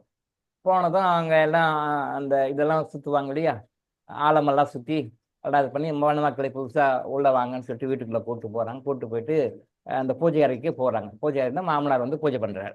இப்போ மணமக்கள் வந்திருக்காங்க, மருமகன் வந்துக்கிறாரு முதல்ல வீட்டுக்கு. மகள் வந்திருக்கு, கல்யாண பொண்ணு மாப்பிள்ளை வாங்கன்ட்டு. சரி, உள்ளே போய் கும்பிட்டா திருக்குறள் உள்ளே இருக்கு. திருக்குறள் பக்கம் பூஜை அறையில் உள்ளே வச்சுருக்காங்க. அதுக்கு மஞ்சள் குங்குமம்லாம் வச்சு திருக்குறள் வச்சுருக்காங்க. இன்னும் இது திருக்குறள் உள்ளே இருக்குது. சரி, ஓகே. பூஜை முடிச்சுட்டு வந்ததும் ஒய்ஃப் கிட்ட கேட்டேன், என்னம்மா திருக்குறளை வந்து உள்ளே வச்சுருக்கீங்க, என்ன விஷயம் அப்படின்னு. இல்லைங்க, அது எங்கள் வீட்டில் எப்பயுமே இருக்கும். திருக்குறள் வீட்டில் இருக்குது பூஜையில். சரி, வீட்டில் பூஜையில் எதுக்கு வச்சு கும்பிட்டுட்டு இருக்கிறீங்க? அது கற்பூரம் ஆதி காட்டுறீங்க, ஊதுபத்தி காட்டுறீங்க, எதுக்கு காட்டுறீங்க அதுக்கு அப்படின்னா, அது அப்படிதான், அது ஆயுத பூஜை அன்னைக்கு வச்சிருந்து அது அப்படி தான் இருக்கும் பூச்சி. நான் சொன்னேன், திருக்குறளை வந்து பூஜை பண்ணக்கூடாது, அந்த திருக்குறளை வந்து லைஃப்பில் அப்ளை பண்ணணும் அப்படின்னு சொல்லி. பட் நிறைய பேர் அப்படிதான் பண்ணுறாங்க. இப்போ தேவாரம் திருவாசக திருக்குறள் வாங்கி கொடுத்தா இப்படி தான் பண்ணுறாங்க. எங்கள் மாமனார் வீட்டில் வச்சுருங்க பார்த்தீங்களா, இப்படி தான் நிறைய பேர் வச்சுருக்காங்க. எங்கள் மாமனார் வீட்டு சாமி ரூமில் வச்சுருக்காங்க. அந்த பூஜைகளை வச்சு பூஜை காட்டுவாங்க. அப்பப்போ பூஜை பண்ணும்போது கற்பூரம் குறிப்பி அதுக்கும் காட்டுறாங்க. மற்ற குடும்பங்களில் அப்படிங்க இருக்கலாம், மேபி இல்லை வேறு மாதிரி வீட்லேயும் சும்மா செல்ஃபில் கப்போர்டில் வச்சுருக்கலாம், அவ்வளோதான். லைஃப்பில் அப்ளை பண்ணுறோமா, ஒரு நாளைக்கு ஒரு குறள் எடுத்துக்கோங்க, இல்லை வாரத்துக்கு ஒரு குறள் எடுத்துக்கோங்க. அதை குறளை படிங்க. அந்த குறளை படித்து அது லைஃப்பில் என்ன சொல்லுங்க அதை அப்ளை பண்ணுங்க. எத்தனை பேர் பண்ணியிருக்காங்க? யாரும் இல்லை. தேவாரம் சரி, ஒரு நாளைக்கு ஒரு பாட்டு இல்லை வாரத்துக்கு ஒரு பாட்டு, ஒரு சண்டே எவ்ரி வீக்லி ஒன்ஸ் ஒரு ஒரு பாட்டை எடுத்து அந்த பாட்டை என்ன சொல்லியிருக்காங்க அதை அப்ளை பண்ணும். எத்தனை பேர் பண்றாங்க? நோ. திருவாசகம் ஒரு நாளைக்கு ஒரு பாட்டு, டெய்லி எடுக்க வேண்டாம், வீக்லி ஒன்ஸ். சாட்டர்டே சண்டே எப்படியும் வெட்டியா டைம் போட்டு போக்குறாங்க. சாட்டர்டே சண்டே அது இந்தியாவில் வந்து சாட்டர்டே ஒர்க்கிங் டேவாக இருந்தது, சண்டே மட்டும்தான் லீவாக இருந்தது. இந்த ராஜீவ் காந்தி வந்தாலும் வந்தார், அவர் வந்து ஃபாரின் மக்கள் மாதிரி நான் இங்கேயும் பண்ணேன், சாட்டர்டே சண்டே லீவ் பண்ணேன். மக்கள் ஒன்றும் சோம்பேறி ஆயிட்டாங்க. அதுக்கு முன்னாடி சாட்டர்டே ஒர்க்கிங் டே தான், கவர்மெண்ட்ல கூட ஒர்க்கிங் டே தான், ஆஃப் டே வைப்பாங்க, ஆஃபீஸ் இருக்கும். ராஜீவ் காந்தி வந்தார், அவர் வந்து அவர் ஒய்ஃப் வந்து இத்தாலி இல்லையா, ஃபாரின் கல்ச்சரில் இருந்தவர் அவர் மாமனார் வீட்டுக்கு மாமியார் வீட்டுக்கு போக வர பார்க்க அந்த மாதிரி ஒரு கல்ச்சர் இத்தாலியில் சாட்டர்டே சண்டேஸ் லீவ் எடுக்கிறாங்க. அவங்கெல்லாம் அந்த மாதிரி இருக்காங்க, வாரத்துக்கு 2 நாள் ஓய்வாக இருக்கிறாங்க. நம்ம 5 நாள் வச்சுருக்கிறோம், 6 நாள் வச்சுருக்கோம். அதை வந்து குறைச்சி அவர் தான் ராஜீவ்காந்தி பிரைம் மினிஸ்டராக இருக்கும்போது தான் ஆர்டர் போட்டு 6 நாள் ஒர்க்கிங் டே 5 நாளாக குறைச்சார். அதனால் மக்களுடைய வாழ்க்கை தரம் உயர்ந்திருக்கா அப்படின்னு பார்த்தா டவுனில் தான் போயிருக்கு. சோம்பேறிகள் ஆகிட்டாங்க மக்கள். அந்த நிறைய வந்து நல்லா பயன்படுத்தி சோம்பேறிகள் ஆகிட்டாங்க. இன்னும் சோம்பேறிகளாக ஆகிருக்கிறாங்க. ஆனால் அவங்ககிட்ட கற்றுக்க நல்ல விஷயம் நம்மளாலும் கற்றுக்கிறது எப்பவுமே கற்றுக்க மாட்டாங்க. கெட்ட விஷயம் கரெக்ட் கப்புன்னு பிடிச்சிக்குவாங்க. தப்பை கரெக்டாக பண்ணுவாங்க, தப்பே இல்லாமல் கரெக்டாக பண்ணுவாங்க. சோம்பேறிகள் ஆகிட்டாங்க. வாரத்தில் 5 நாள் தான். அந்த 5 நாளும் ஒழுங்காக வேலை செய்யணும்னா அது வேறு சமாச்சாரம், நம்ம அது வேண்டாம். இந்த 2 நாள் லீவை ப்ராப்பராக யாரும் யூஸ் பண்ணுறது இல்லை. அந்த மாதிரி 2 நாள் லீவ்லையாவது இந்த மாதிரி ஒரு திருவாசகத்தை எடுத்து எடுத்து பார்த்து அந்த பாடத்தை பார்த்து அந்த என்ன போட்டிருக்காங்க, என்ன பாடல் சொல்லியிருக்காங்க, என்ன கருத்து, இதை லைஃப்ல அப்ளை பண்ணணும். யாரா பண்ணியிருக்காங்களா? எந்த தியேட்டர் என்ன சினிமா போட்டிருக்கான், இந்த தியேட்டர் அந்த படம் போட்டிருக்கான், இந்த சினிமாவுக்கு போகலாம், அந்த சினிமாவுக்கு போகலாம். இன்னைக்கு குரூப்பாலாம் எல்லாமே குரூப்பாக சேர்ந்து ஹோட்டலுக்கு போகலாம். சாட்டர்டே சண்டேனா ஹோட்டலில் ஜேன்னு கூட்டம் குரூப்போட வராங்க. குட்டி குறால் எல்லாமே சேர்ந்து ஃபேமிலியோட வராங்க. குரூப்பாக வந்து ஹோட்டலில் சாப்பிட்றாங்க. அன்னைக்கு வீட்டு சாப்பாடு இல்லையா, வீட்டில் சாப்பாடு செய்ய மாட்டாங்களா, வீட்டு சாப்பாடு மாட்டாங்க, குரூப்பாக ஹோட்டலில் தான் உட்காந்து வெயிட் பண்ணி காத்திருக்குறாங்க. ஃபுல் உள்ளே போய் எவ்வளோ வெயிட் பண்ணுறாங்களோ உள்ள வெயிட் உள்ள எல்லாம் ஃபுல்லாகிடுது, டேபிள் ஃபுல்லாகிடுது. இவங்க வெளியே காரில் வராங்க, வந்து வெளியே குடும்பத்தோட கை குழந்தையோட தோலை வச்சுக்கிட்டு கை குழந்தையோட வச்சுக்கிட்டு வெயில வெயிட் பண்ணிட்டு இருக்காங்க ஒரு 1/2 hour 1 hour. ஏன்னா உள்ள ஃபுல்லாகிடுச்சு. அது முடிஞ்ச பிறகு அப்புறம் சர்வர் வந்து ஓப்பன் பண்ணுவார், அப்புறம் வரிசையாக போய் டேபிளை ஆக்குபை பண்ணிட்டு வராங்க. ஹோட்டலில் சாப்பிட்றது ஒரு சர்வசாதாரணமான ஒரு விஷயம் ஆகிப்போச்சு. அதுவும் வந்து வாரத்தில் கம்பல்சரியாக ஹோட்டலுக்கு போன மாதிரி ஆகிப்போச்சு. நான் எல்லாம் வந்து வீட்டில் இருக்கும் பொழுது பெரும்பாலும் ஹோட்டலில் சாப்பிட மாட்டேன். இந்த சோப் கம்பெனி விஷயமாவோ வேறு ஏதாவது விஷயமாவோ கொஞ்சம் முக்கியமான அஃபீஷியலாக கொஞ்சம் வெளில போனோம்னா வீட்டுக்கு வரத்துக்கு கொஞ்சம் லேட் ஆகிடும். முன்ன பின்ன வந்து ஹோட்டலில் சாப்பிடுங்க, எப்பயாவது ஒரு தடவை சாப்பிடுங்க. அது எப்பயாவது ஒரு தடவை சாப்பிட்டுனாலே அதுக்கே அம்மா திட்டுவாங்க, இது என்ன பழக்கம், இது வெளியே சாப்பிட்ற பழக்கம், ஹோட்டலில் சாப்பிட்ற பழக்கம். இல்லைம்மா இன்னைக்கு கொஞ்சம் லேட் ஆகி போச்சு, அதனால தான். இல்லை நீ ஹோட்டல் சாப்பிட்ற ருசி கண்டுக்கிட்டு வீட்டுக்கு வர மாட்டேன்ற, அதெல்லாம் இல்லை, ஹோட்டலில் சாப்பிடக்கூடாது, வீட்டுக்கு வந்து சாப்பிடணும் அப்படின்னுவாங்க. நல்ல விஷயம். ஹோட்டல் சாப்பாடு தான். இப்போ வீட்டு சாப்பாடு. பட் ஹோட்டல் சாப்பாடுன்றது அப்போவாது ஒரு இது வந்து, இப்போ பக்காவாக கெட்டு போச்சு. பக்காவாக கெமிக்கல், கண்ட கெமிக்கலை போட்டு நாஸ்தி பண்ணிடுறாங்க உடம்பை. காசை கொடுத்து சனி வரைக்கும் வாங்கிக்கிட்டோம். அப்போ ஹோட்டலில் சாப்பிடக்கூடாது, வீட்டில் தான் சாப்பிடணும். அம்மா வந்து எனக்கு தெரிஞ்சு வந்து உடம்பு சரியில்லைன்னு ஒரு நாளும் படுத்தது இல்லை. எனக்கு உடம்பு முடியல, எனக்கு இந்த பிரச்சனை ஒரு நாளும் எனக்கு உபரம் தெரிஞ்சு படுத்ததே கிடையாது. அப்படியே கொஞ்சம் டயர்டாக இருக்காங்களோ முன்ன பின்ன எழுந்து ரெடி பண்ணி சாப்பாடு கொடுத்தவங்களே அவங்களுக்கு வந்து வெளில போய் சாப்பிடக்கூடாது, வீட்டில் தான் சாப்பிடணும், வெளில சாப்பிடக்கூடாது. அந்த ஹெல்த்தை மெயின்டைன் பண்ணாங்க அவங்க, நாங்களும் மெயின்டைன் பண்ணோம். ஆனால் இன்னைக்கு என்ன பண்ணுறாங்க, அம்மா மாருங்க தலைகீழ மாறிட்டாங்க. மகன்கிட்ட போய் ஹோட்டலுக்கு போய் டிஃபன் வாங்கிட்டு வந்து அப்படியே எனக்கும் சேர்த்து வாங்கிட்டு, இவன் சாப்பிட்றது இல்லாமல் எனக்கும் சேர்த்து ஆர்டர் வாங்கிட்டு. இப்போ அம்மா மாருங்க ஆர்டர் கொடுக்க ஆரம்பிச்சிட்டாங்க. சரி போய்னா இன்னைக்கு அங்கே டைம் இல்லை, டயர்டாக இருக்குது, நீ போய் ஹோட்டலில் சாப்பாடு வாங்கிட்டு வந்துருங்க, அப்படியே எனக்கும் சேர்த்து இதெல்லாம் வாங்கிட்டு வந்துடும் அப்படி சொல்லி இப்போ அப்படியே உள்டாவாக மாறி போச்சு. அந்த காலத்து அம்மா எப்படி, இந்த காலத்து அம்மா எப்படி? இந்த காலத்து அம்மா வீட்டில் சாப்பிடுங்க, வெளில சாப்பிடாதீங்கன்னாங்க. இந்த காலத்து அம்மா ஹோட்டலில் சாப்பிடுங்க, என்ன டார்ச்சர் பண்ண விட்டுவிடுங்க, எனக்கும் சேர்த்து சாப்பாடு வாங்கிட்டு வந்துருக்காங்க. உடம்பு எப்படி இருக்கும்? ஆரோக்கியமாக இருக்கும். போயிட்டு சரியா? அதனால் சகோதரிக்கு வைக்கிற ரெக்வஸ்ட் என்னென்னா, அந்த மணிப்பெருக்கையை நம்ம ஃபைன் டியூன் பண்ணி கொடுக்குறோம். நாமளே கொடுக்கணுனாலும் கொடுக்கலாம், நீங்களும் கொடுக்கணுனாலும் கொடுக்கலாம், யாருக்கு வேணாலும் கொடுங்க. தயவு செய்து இனிமேலுக்கு இந்த தேவாரம் கொடுக்குறேன், திருவாசகம் கொடுக்குறேன், திருக்குறள் யாருக்கும் கொடுக்காதீங்க. கொடுத்ததெல்லாம் போதும். மக்கள் தேரல, அப்போ அடுத்த லெவலில் என்னன்னு பாருங்க. இது வரைக்கும் யாரும் தேரல. யாரெல்லாம் ஃபாலோ பண்ணுறாங்களோ, யாரெல்லாம் செய்கிறாங்களோ, யாருன்னு நினைக்கிறீங்களோ யாருமே ஃபாலோ பண்ணல. அப்படி வாங்கி கொண்டு போய் வீட்டில் வச்சுருவாங்க, அவ்வளோதான். கொஞ்சம் ஏமாந்தா எடை கூட போட்டுருவாங்க. கொஞ்சம் ஏமாந்தோம்னா, கொஞ்சம் அசால்ட்டாக இருந்தோம்னா அதை எடை கூட போட்டு ஏதோ ஒன்று வாங்கி சாப்பிட்ருவாங்க நம்ம ஆளுங்க. அவ்வளோ தெளிவாக இருக்கிறாங்க. ஆனால் அந்த மாதிரி கொடுத்து காசை வேஸ்ட் பண்ண மாட்டேன். இவர் ஹார்ட் ஏர்ன் மணி, நீங்கள் கஷ்டப்பட்டு உழைச்சி சம்பாதிச்ச பணத்தை இப்படிலாம் வேஸ்ட் பண்ணணும். ₹1 கூட இனிமேலுக்கு அப்படி செலவு தான். ஓகே, என்னுடைய வேண்டுகோள் பார்த்துக்கோங்க. சரியா? அடுத்தது வந்து ஒரு குழந்தைக்கு ஏதோ ப்ராப்ளம் சொல்லி கண்ட ப்ராப்ளம்னு சொல்லிட்டு ஏதோ மெசேஜ் அனுப்புனாங்கன்னு சார் சொன்னார்.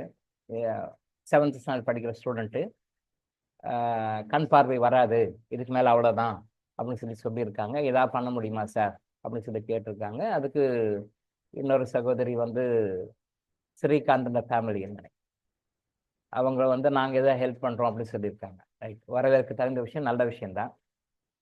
இப்போ அந்த குழந்தைக்கு பெண் குழந்தை, அது கண் பார்வை குறைஞ்சிக்கிட்டே இருக்கு, கண் பார்வை வந்து சரி பண்ண முடியாது அப்படின்னு சொல்லிட்டாங்க, டிக்ளேர் பண்ணிட்டாங்க. அப்போ அந்த சகோதரி சொல்கிறாங்க, நானும் என்னால் முடிஞ்ச வரைக்கும் நான் ஹெல்ப் பண்ணுறேன், செய்கிறேன். இது நம்ம எல்லாரும் சேர்ந்து செய்வோம். அந்த குழந்தைக்கு பெண் குழந்தையா இருக்கு, கண் பார்வை வரத்துக்கு என்ன செய்யணுமோ அப்படின்னு நம்ம என்னால் முடிஞ்ச செய்கிறேன். ஒன்று நல்ல விஷயம்தான். சகோதரிக்கு பாராட்டுகள், நன்றிகள். அதை கர்மானுக்கு நீங்கள் ஃபாலோ பண்ணி நம்ம உதவணும்னு நினைக்கிறோம் பார்த்தீங்களா? சகோதரிக்கு நன்றி. அதாவது இப்போ நம்ம என்ன பார்க்குறோம், டாக்டர்கிட்ட போனாங்க, நேத்திராலய சங்க நேத்திரையை பார்த்தாங்க, கண் பார்வை வராதுங்க, கண் பார்வை போயிடும் அப்படின்னு சொல்லிட்டாங்க. அவ்வளோதான், முடிஞ்சு போச்சு. இது வந்து இன்க்யூரபிள் டிசீஸ், முடியாது. இப்போ இந்த கேஸை நம்ம எப்படி எடுக்கணும்? இந்த மாதிரி கேஸ் பை கேஸாக வந்து இது எப்படி ட்ரீட் பண்ணணும்னு அவங்களுக்கு சொல்லிக் கொடுக்குறோம். இப்போ அதை பேர் டிக்ளேர் பண்ணிட்டாங்க, கண் பார்வை கிடையாது, இதுக்கு முடியாது, நாளுக்கு நாள் குறைஞ்சிக்கிட்டே இருக்கு. அது பெண் குழந்தை, நாளைக்கு அது கண் பார்வை இல்லாமல் இருந்தால் அது என்ன ஆகும் அது நினைக்கிறாங்க. அதை நினச்சி ஃபீல் பண்ணும்போது எல்லாரும் நாங்கள் ஹெல்ப் பண்ணுவோம் அப்படின்னு சொல்கிறாங்க. ரைட், நல்ல விஷயம். இப்போ இதுக்கு என்ன மாதிரி ஹெல்ப் பண்ணுவீங்க, என்ன செய்வீங்க? அந்த குழந்தைக்கு கண் பார்வைக்கு நீங்கள் என்ன செய்வீங்க? திரும்பவும் டாக்டர் பார்ப்போம் சார், மருந்து கொடுப்போம் சார், அங்கே போவோம் சார், இங்கே போவோம் சார், முடியலன்னா மாற்று கண்ணு வைப்போம் சார், இதுதான் செய்வோம். அட்மோஸ்ட் என்ன, இவங்ககிட்ட பணம் இருக்காதுன்னு நினைக்கிறேன், அந்த அளவுக்கு பணம் வசதி இருக்காதுன்னு நினைக்கிறேன். அப்படியே இருந்தாலும் அவங்க வந்து மாற்றுக்கண்ணை வச்சு பண்ணுற அளவுக்கு அவங்களால முடியாது. அப்படி இருந்தால் கோட்டீஸ்வரர்களாக இருந்தால், மில்லியனர்ஸாக இருந்தால் மாற்றுக்கண் வைப்பாங்க. அதான் சொல்யூஷன் அவங்க நினைக்கிறாங்க. தவறு. இந்த கேஸை எப்படி பண்ணுங்க? நான் பல முறை சொல்லியிருக்கேன். முதல்ல 4 விஷயங்கள், இன்னிலிருந்து நீங்கள் அப்ளை பண்ண வேண்டிய விஷயங்கள் 4 விஷயங்கள். இந்த 4 விஷயங்களை வந்து பேசிக்காக நீங்கள் தெரிஞ்சுக்க வேண்டிய விஷயம். எந்த ஒரு விஷயமாக இருந்தாலும், உங்கள் லைஃப்பில் வந்து எந்த பிரச்சனையாக இருந்தாலும், எந்த நோயாக இருந்தாலும், இது நான் சொல்லாத எந்த விஷயமா இருந்தாலும், முதல்ல அதுக்கு ஒரு காரணம் இருக்குதுன்னு புரிஞ்சுக்கோ. நீங்கள் அதை அக்செப்ட் பண்ணிக்கிட்டாலும் சரி, அக்செப்ட் பண்ணிக்கலாலும் சரி, நீங்கள் சந்தோஷப்படுறீங்கனாலும் அதுக்கு ஒரு காரணம் இருக்கு. உங்கள் நல்ல செல்வாக்கோட, வண்டி வாகன வசதியோட, செல்வாக்கோட இருக்கிறீங்கனாலும் அதுக்கு ஒரு காரணம் இருக்கு. இல்லை சார் இப்படிலாம் கஷ்டப்படுறேன் சார், அதுக்கு ஒரு காரணம் இருக்கு. அது ஒரு துன்பம்னாலும் காரணம் இருக்கு, பல துன்பங்களாலும் காரணம் இருக்கு. நான் நன்மைகளை, சந்தோஷங்களை, இன்பங்களை பற்றி நாம் பேசுறதில்ல, கண்டுக்கிறது இல்லை. கடவுளுக்கு நன்றின்னு சொல்றது, அது விட்டுடுவோம். துன்பம், பிரச்சனை, கஷ்டம் வரும்போது தான் நினைக்கிறேன்.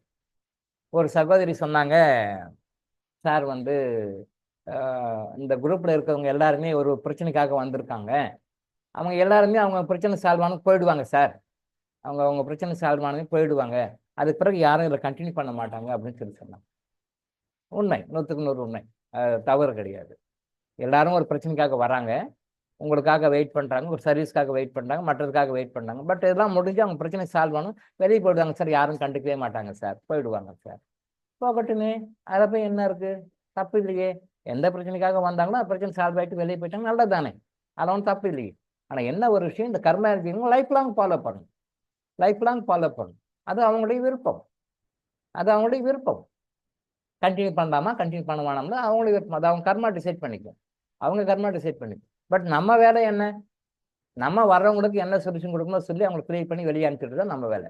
அவங்க வந்து ஓகே சார், என் பிரச்சனை சால்வ் ஆகுது சார், பாய், குட் பை அப்படின்னு சொல்லிட்டு போயிட்டாலும் சரி, இல்லை சார் இந்த மாதிரிலாம் போயிட்டு வந்துட்டேன், நான் பெற்ற இன்பம் பெருக இவ்வையகம், நான் இதை 4 பேருக்கு சொல்கிறேன், நான் இதை மக்களுக்கு 4 பேர் சொல்கிறேன் சார், இதை நான் அடுத்தவங்களுக்கு சொல்கிறேன் சார் அப்படின்னு சொல்லி, நான் அடுத்தவங்களுக்கு சொல்கிறேன், அடுத்தவங்களுக்கு பண்ணுறேன், இதை ரெக்கமெண்ட் பண்ணுறேன், சொல்கிறேன், நான் பிரசங்கம் பண்ணுறேன், சொல்லி கொடுக்குறேன் அப்படின்னு சொல்லிட்டு மற்றவங்களுக்கு சொல்லிட்டு அந்த சர்வீஸை கண்டினியூ பண்ணுறாங்கனாலும் அதுவும் அவங்களுடைய கர்மா பொறுத்து அவங்களுக்கு ஏற்படுத்தும். ஸோ அந்த பிரச்சனைலாம் சால்வ் ஆச்சு முடிச்சு வெளியே போனால் சந்தோஷம், நல்லதுதான். பிரச்சனை சால்வ் பண்ணுறதா வரும், நம்ம பண்ணணும், இழுத்துட்டு கூடாது, ஜவுன்னு இழுத்துட்டு கூடாது. ஒரு ஸ்டேஜில் முடிஞ்சிட்டாங்கன்னா பாய் சொல்லிட்டு வெளியே போகட்டும், தப்பு இல்லை. யாருமே நினைக்க மாட்டாங்க சார். ரைட், ஓகே, அதில் போய் என்ன இருக்கு, அப்படிதானே வரணும், அதானே எய்மே. அவங்க நல்லா இருக்கணும், அவ்வளோதான்.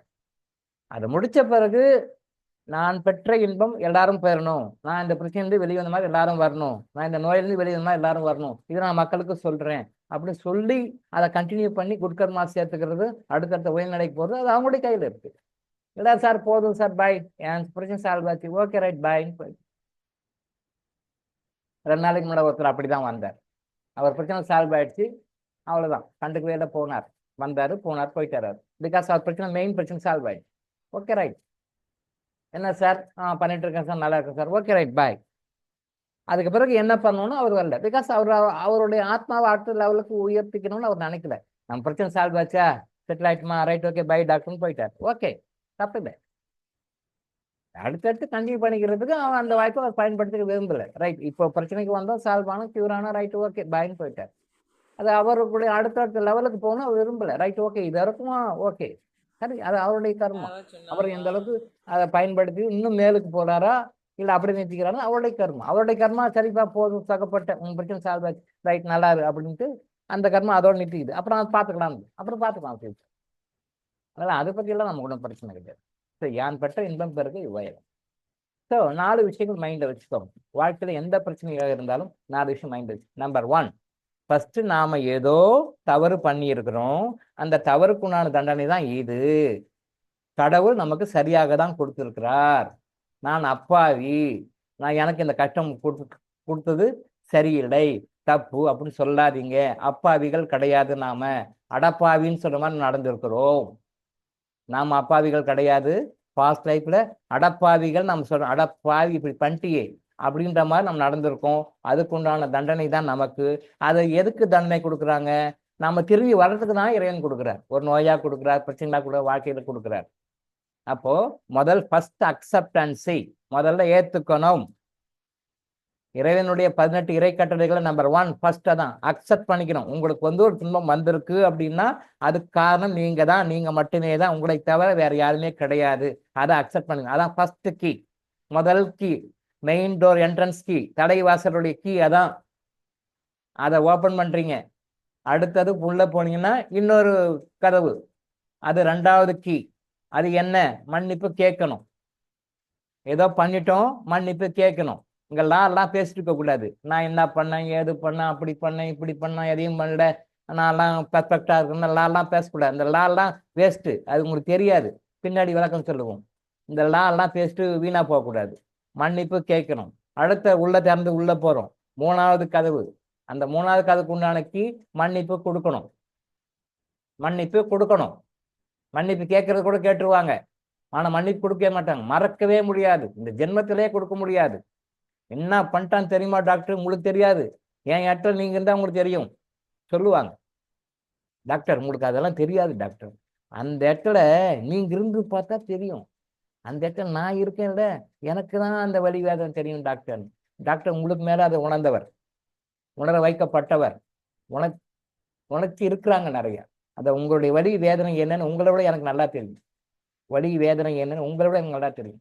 போட்டு போட்டு புரட்டி புரட்டி எடுத்துருக்காங்க 36 வருஷம். 1 வருஷம் 2 வருஷம் 36 வருஷம். உங்களுடைய வலி வேதனை என்ன எனக்கு தெரிஞ்சதுனால தான் நான் சொல்றேன். உங்களுக்கு தெரியாது, ஆனா எனக்கு தெரியும், உங்களை விட நல்லா தெரியும். அதுக்கு என்ன காரணம், அந்த வலி வேதனை, அந்த வேதனை என்னன்னு எனக்கு தெரியும். பிகாஸ் அந்த வலி வேதனை என்னன்னு எனக்கு தெரிஞ்சா தான் நான் கரெக்டான ரெமெடி கொடுக்க முடியும்னு அதை என்னை உணர வச்சிருக்காங்க. புரியுதுங்களா? அந்த வலி வேதனை துக்கம் உங்க சோகம் அது என்னன்னு எனக்குன்னு தெரிஞ்சாதான் அதுக்கு நான் சரியான ஒரு வழிகாட்டுதல் எங்களுக்கு கொடுக்க முடியும். அதை என்னை உணர வச்சிருக்கிறாங்க. அந்த உணர வச்சதுனால தான் என்னால சொல்ல முடியும். அதுக்காக தான் என்னை செலக்ட் பண்ணி போட்டிருக்காங்க. ஆனா எனக்கு தெரியாது, உங்களுக்கு மட்டும்தான் தெரியும்னு நினைக்காதீங்க. உங்களுக்கு தெரிஞ்ச விட எனக்கு நிறையவே தெரியும். சொல்லுவாங்க நம்ம டாக்டர் அந்த இடத்துல இருந்தா அந்த வலி வேதனை எனக்கு தான் டாக்டர் தெரியும், அவரோட எனக்கு பல மடங்கு அது தெரியும், அவரை விட எனக்கு நல்லா தெரியும்னு அவர் தெரியாது, அவர் சொல்றாரு. ஸோ அந்த வலி வேதனை என்னன்னு நமக்கு தெரியும். அதுக்கு தகுந்த மாதிரி நம்ம ஒரு சொல்யூஷன் சொல்றோம். மன்னிப்பு கேட்கணும், மன்னிப்பு கொடுக்கணும், கண்டிப்பா கொடுக்கும். இந்த மன்னிப்பு கொடுத்த முடிச்ச பிறகு அடுத்தது என்ன வரணும், தர்மம் பண்ணணும்.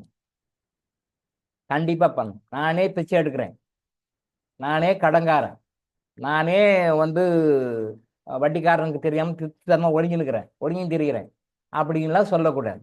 பிச்சைக்காரனாக இருந்தாலும் கூட தர்மம் பண்ண, தர்மம் பண்ணதுக்காக வழி கொடுத்துருக்காரு. நம்ம நிறைய வகுப்புகளை பேசுறது. என்னால் தர்மம் பண்ண முடியாதுன்னா முடிஞ்சு போச்சு கதை, நீ கஷ்டப்பட்டு தான் ஆகணும்னு அர்த்தம்.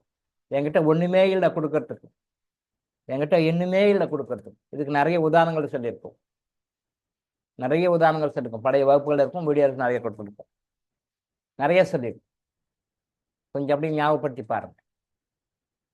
என்னால் தர்மம் பண்ண முடியாது, என்கிட்ட இன்னுமே இல்லை, நான் பரம தரித்திரத்தில் இருக்கிறேன், அஷ்ட தரித்திரத்தில் இருக்கிறேன், என்னால் எதுவுமே முடியாது அப்படின்னு யாருமே சொல்லக்கூடாது, சொல்லவே கூடாது. அங்கே எங்கேயோ ஒரு லூப்போல் கொடுத்துருப்பார், உங்களுக்குன்னு ஒரு லூப்போல் கண்டிப்பாக கொடுத்துருப்பார். அந்த எந்த லூப்போலும் கரெக்டாக கண்டுபிடிக்கணும் நீங்கள், அதுதான் மேட்டர்.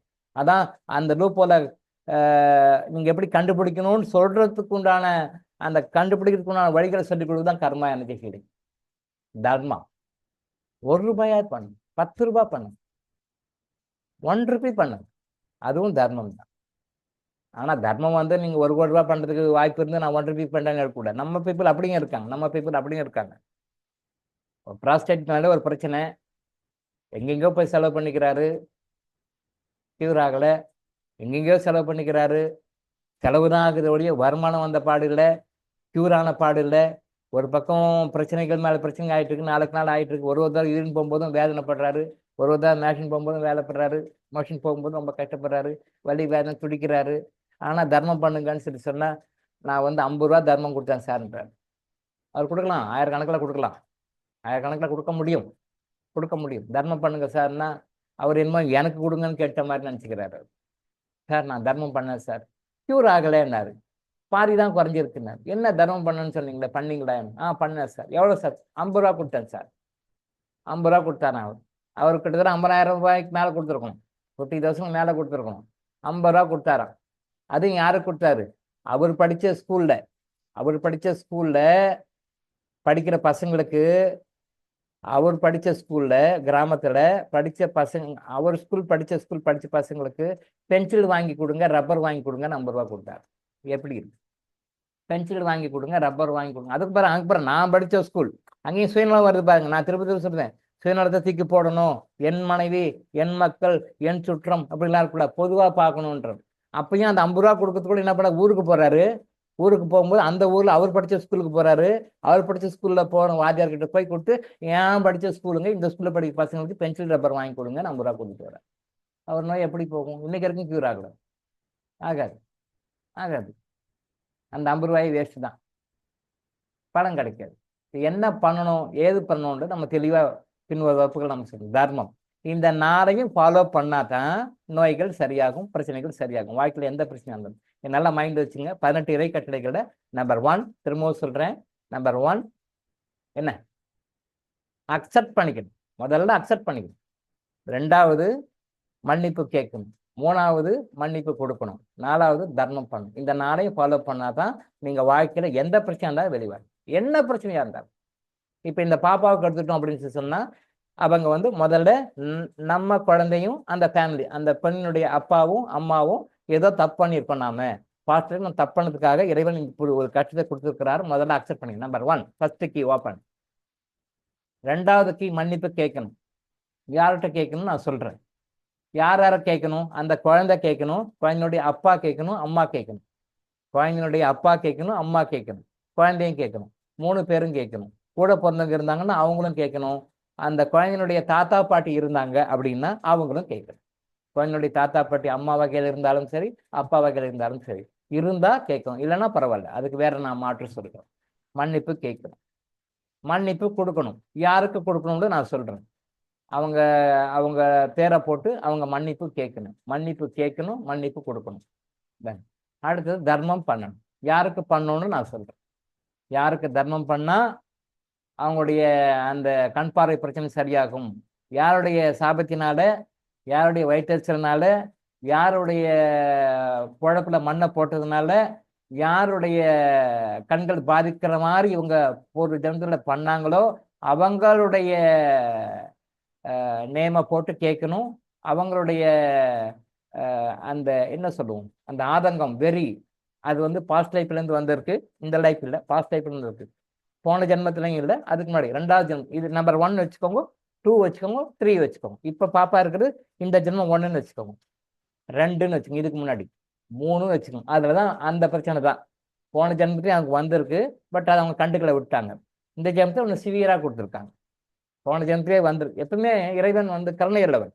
அந்தந்த ஃபீல்டை நமக்கு வெளியே வரதுக்கு வழி சொல்லுவார். நம்ம அதை கண்டுக்கிறது இல்லை, டியூ டு அவர் இக்னர்ஸ் விட்டுறோம். ஸோ அந்த 3வது பிறவியில் அவங்க விட்டுட்டாங்க. 2வது பிறவியில் ஒரு சோர்சஸ் எல்லாம் கொடுக்குறாங்க, அதுலேயும் நெக்லிஜென்ட்டாக இருந்துடுறாங்க, விட்டுறாங்க. இப்போ இந்த பிரிவில் கொடுத்துருக்காங்க. இதுலேயும் நெக்லிஜென்ட்டாக இருப்பாங்களா, அதை பயன்படுத்திக்குவாங்களான்றது அது அவங்களுடைய கர்மாவை பொறுத்து. நெக்லிஜென்ட்டாக இல்லாமல் அடுத்த லைஃபுக்கு இதை கேரி ஓவர் பண்ணிட்டு போகாமல், அடுத்த லைஃபுக்கு இதை கேரி ஓவர் பண்ணிட்டு போகாமல் இந்த லைஃப்லேயே முடிக்க சொல்லுங்க. தர்மம் பண்ணணும். யாருக்கு பண்ணணும்னு சொல்கிறேன், அவங்களுக்கு தர்மம் பண்ண வச்சுக்கோ. தர்மம் பண்ண வச்சு மெடிக்கேஷனை பொறுத்த வரைக்கும் நான் கொடுக்குறேன், ஃப்ரீயாகவே கொடுக்குறேன். காசெல்லாம் வேண்டாம், நான் ஃப்ரீயாகவே கொடுக்குறேன். அந்த மருந்து என்னென்ன உண்டோ, எவ்வளோ காஸ்டானாலும் காஸ்ட்லி மெடிசன் தான் கொடுக்கணும், அதை நான் கொடுக்குறேன், ஃப்ரீயாகவே கொடுக்குறேன். பட் தர்மம் வந்து அவங்க பண்ணட்டும், யாருக்கு பண்ணுமோ பண்ணட்டும். டாக்டர் இனங்க கொடுக்க வேண்டாம், அவங்களுக்கு கொடுக்கும். நான் செலக்ட் பண்ணி சொல்கிறேன், அதை பண்ண. சரியா? இந்த நாளையும் ஃபாலோ பண்ணால் அதை குழந்தைக்கு நார்மலாக கொண்டு வரலாம். அது இந்த பிரிவில் கொண்டு வருவாங்களா, அடுத்த பிரிவில் கொண்டு வருவாங்களா அப்படின்றது அடுத்தடுத்த பிரிவில் கொண்டு வருவாங்களா, அவங்களுடைய கர்மாவை பொறுத்தது. பட் முயற்சி செய்தால் இந்த பிரிவிலே கொண்டு வர முடியும். Nothing is impossible. Nothing is impossible in the world of Almighty God. கடவுள் நினைச்சா எதை வேணாலும் செய்யலாம். What is impossible for man is possible for God. நமக்கு தான் முடியாது, கடவுள் நினைச்சா முடியும். அவ தான் மிகப்பெரிய டாக்டர். அவ தான் பெரிய டாக்டர். உலகத்திலே மிகப்பெரிய டாக்டர் யாருன்னா அல்மைட்டி காட், கடவுள் தான். நான் வந்து அவருடைய அசிஸ்டன்ட் தான், நான் அவருக்கு அசிஸ்டன்ட் தான். பெரிய டாக்டர் கடவுள். அவர்கிட்ட போகணும், அவர்கிட்ட கேட்கணும், டாக்டர் இந்த மாதிரி ஆகி போச்சு, இதுக்கு என்ன பண்ணணும் கேட்கணும். நான் அவருடைய அசிஸ்டன்ட் தான், பெரிய டாக்டர் அவர் இருக்கார். நம்ம அவரை விட்டுரும் யாரும் கண்டுக்கிறதே கிடையாது. சின்ன சின்ன டாக்டர்கிட்ட அசிஸ்டன்ட்டுங்களே பிடிச்சிட்டு இருக்க வேண்டியது. இந்த அசிஸ்டண்ட்டை பிடி, அந்த அசிஸ்டண்ட்டை பிடி, அந்த அசிஸ்டன்ட் பிடி, இந்த அசிஸ்டண்ட்டை பிடி, இவரை பிடி, அவரை பிடி, இந்த அசிஸ்டண்ட்டையே பிடிச்சிட்டு இருக்கோம். சீப் டாக்டரை பிடிக்கிறது இல்லை. சீப் டாக்டர் எப்படி பிடிங்க நான் சொல்கிறேன். சீப் டாக்டரை பிடிங்க, அவரை பிடிங்க, அவரை கேட்ச் பண்ணிக்கோங்க, எல்லா பிரச்சனையும் சரியாயிடும். அவரை பிடிச்சிங்கன்னா உங்கள் ப்ராப்ளம் எல்லாமே சால்வ் ஆகிடும். நாட் ஒன்லி ஃபார் டிசீஸ் மட்டும் இல்லை, எல்லாத்துக்குமே. கவுன்சிலர், இந்த கவுன்சிலிங் போகிறோம், அந்த கவுன்சிலிங், அவர் தான் பெரிய கவுன்சிலர். பெரிய கவுன்சிலர் அவர் தான், அவரோட அசிஸ்டன்ட் தான் நான். அவரை பிடிங்க, அவரை எப்படி பிடிக்கிறதுன்னு சொல்லி கொடுக்குறாங்க. உங்கள் பிரச்சனை சால்வ் ஆகிடும். குணப்படுத்த முடியாதெல்லாம் எதுவுமே கிடையாது. எல்லா நோய்களுமே குணப்படுத்த முடியும், எல்லா பிரச்சனையுமே சால்வ் பண்ண முடியும். நம்ம என்ன பண்ணுறோம், அடுத்தது கேரி ஓவர் பண்ணிட்டு போகிறோம். அடுத்ததுக்கு பார்க்கலாம் பண்ணிட்டு போகிறோம். கிடையாது, இப்படி கிடையாது. இறைவன் வந்து மிகவும் கருணை உள்ளவர். அந்த ஆகாமிய கர்மான்னு எது கொடுத்துருக்கிறார்? சஞ்சித கர்மா, பிராப்த கர்மா, ஆகாமிய கர்மா எது கொடுத்துருக்கிறார்? சஞ்சித கர்மாவது ஒட்டுமொத்த தொகுப்பு, எல்லாருக்கும் தெரியும். நம்ம கிளாஸை அட்டன் பண்ணவங்களுக்கு தெரியும், புதுசாக வந்தவங்களுக்கு தெரியாது, படையவங்களுக்கு தெரியும். ஸோ நீங்கள் நம்ம குரூப்பில் வந்து டீச்சர்ஸ்னு வாங்க அல்லது வாலண்டியர்ஸ்னு வாங்க. நீங்கள் டெசிக்னேஷன் எப்படி வச்சுக்கிறீங்கன்றது ஆசிரியர் சார்கிட்ட கன்சல்ட் பண்ணி வச்சுக்கோங்க. வாலண்டியர்ஸ்னு டெசிக்னேஷனில் வரீங்களா, இல்லை டீச்சர்ஸ்னு டெசிக்னேஷனில் வரீங்களா, வாங்க. இந்த மாதிரி புதுசாக வர்றவங்களுக்கு சொல்லிக் கொடுங்க. எல்லாருக்கும் நான் புதுசாக சொல்லிட்டு இருக்க முடியாது, எல்லாருக்கும் நான் திருப்பியே சொல்லிட்டு இருக்க முடியாது. அதனால் நீங்கள் இந்த வாலண்டியர்ஸோ இல்லை டீச்சர்ஸோ நீங்கள் அது ஆசிரியர் சார்கிட்ட கன்சல்ட் பண்ணி யாரெல்லாம் ஃப்ரண்ட் ரன்னர்ஸாக வரீங்களோ அவங்கெல்லாம் அடுத்தடுத்து வர்ற மக்களுக்கு நீங்கள் சொல்லிக் கொடுங்க. அப்போ நீங்கள் இதெல்லாம் பார்த்தீங்கன்னா அடுத்தடுத்த லெவலுக்கு நான் சொல்லிக் கொடுப்பேன், நீங்கள் இந்த லெவலெலாம் பார்த்தீங்கன்னா நான் அடுத்த லெவலுக்கு போவேன். உங்களால் முடிஞ்ச வரைக்கும் ஆன்சர் பண்ணுங்கள், கிளியர் பண்ணுங்கள், எல்லாம் பண்ணுங்கள். உங்களால் முடியலன்னும்போது நான் வருவேன். சரியா? இப்போ சார் கூட பாருங்கள், இப்போ நான் இருப்பேன், அசெம்பிளி சார் எடுக்கிறாரு, இப்போ சகோதரர் ஜெகதீஷ் வந்து கிளாஸ் எடுக்க ஆரம்பிச்சிருக்கிறாரு, ஒரு கோப்பை பண்ணி வந்து சொல்லி கொடுக்குறாரு. இந்த மாதிரி எல்லாரும் வரணும்னு நான் எதிர்பார்க்குறேன். டாக்டர் சார் அப்படி ஓரம் உட்காருங்க, நான் கிளாஸ் எடுக்கிறேன்னு சொல்கிற மாதிரி வரணும். நீங்கள் என்ன ஓரம் கட்டிடணும். டாக்டர் சார் உட்காருங்க சார், நான் பார்த்துக்கிறேன், நான் எடுக்கிறேன் பாருங்க எப்படி கிளாஸ் அப்படின்னு எடுக்கணும். அசெம்பிளி சார் இருங்க சார், அப்படி பக்கத்தில் நான் எடுக்கிறேன் சார் கிளாஸு, நான் வரேன் சார், அப்படி வரணும். எல்லாரும் வரணும்னு நான் எதிர்பார்க்குறேன். ஜெகதீஷ் சார் தான் பிள்ளையார் சொல்லி போட்டிருக்கார், வந்திருக்கிறார். அவருக்கு பாராட்டுகள், நன்றிகள். அவருக்கு பாராட்டுகள், நன்றிகள். ஜெகதீஷ் சார் தான் இப்போது ஆசெம்பிளி சாருக்கு அடுத்து வந்திருக்கிறார். சரியா? எடுங்க, சொல்லுங்க, தகத்த கொடுங்க. உங்களுக்கு என்ன தெரியுமா சொல்லுங்க, பாசிட்டிவ் சொல்லுங்க.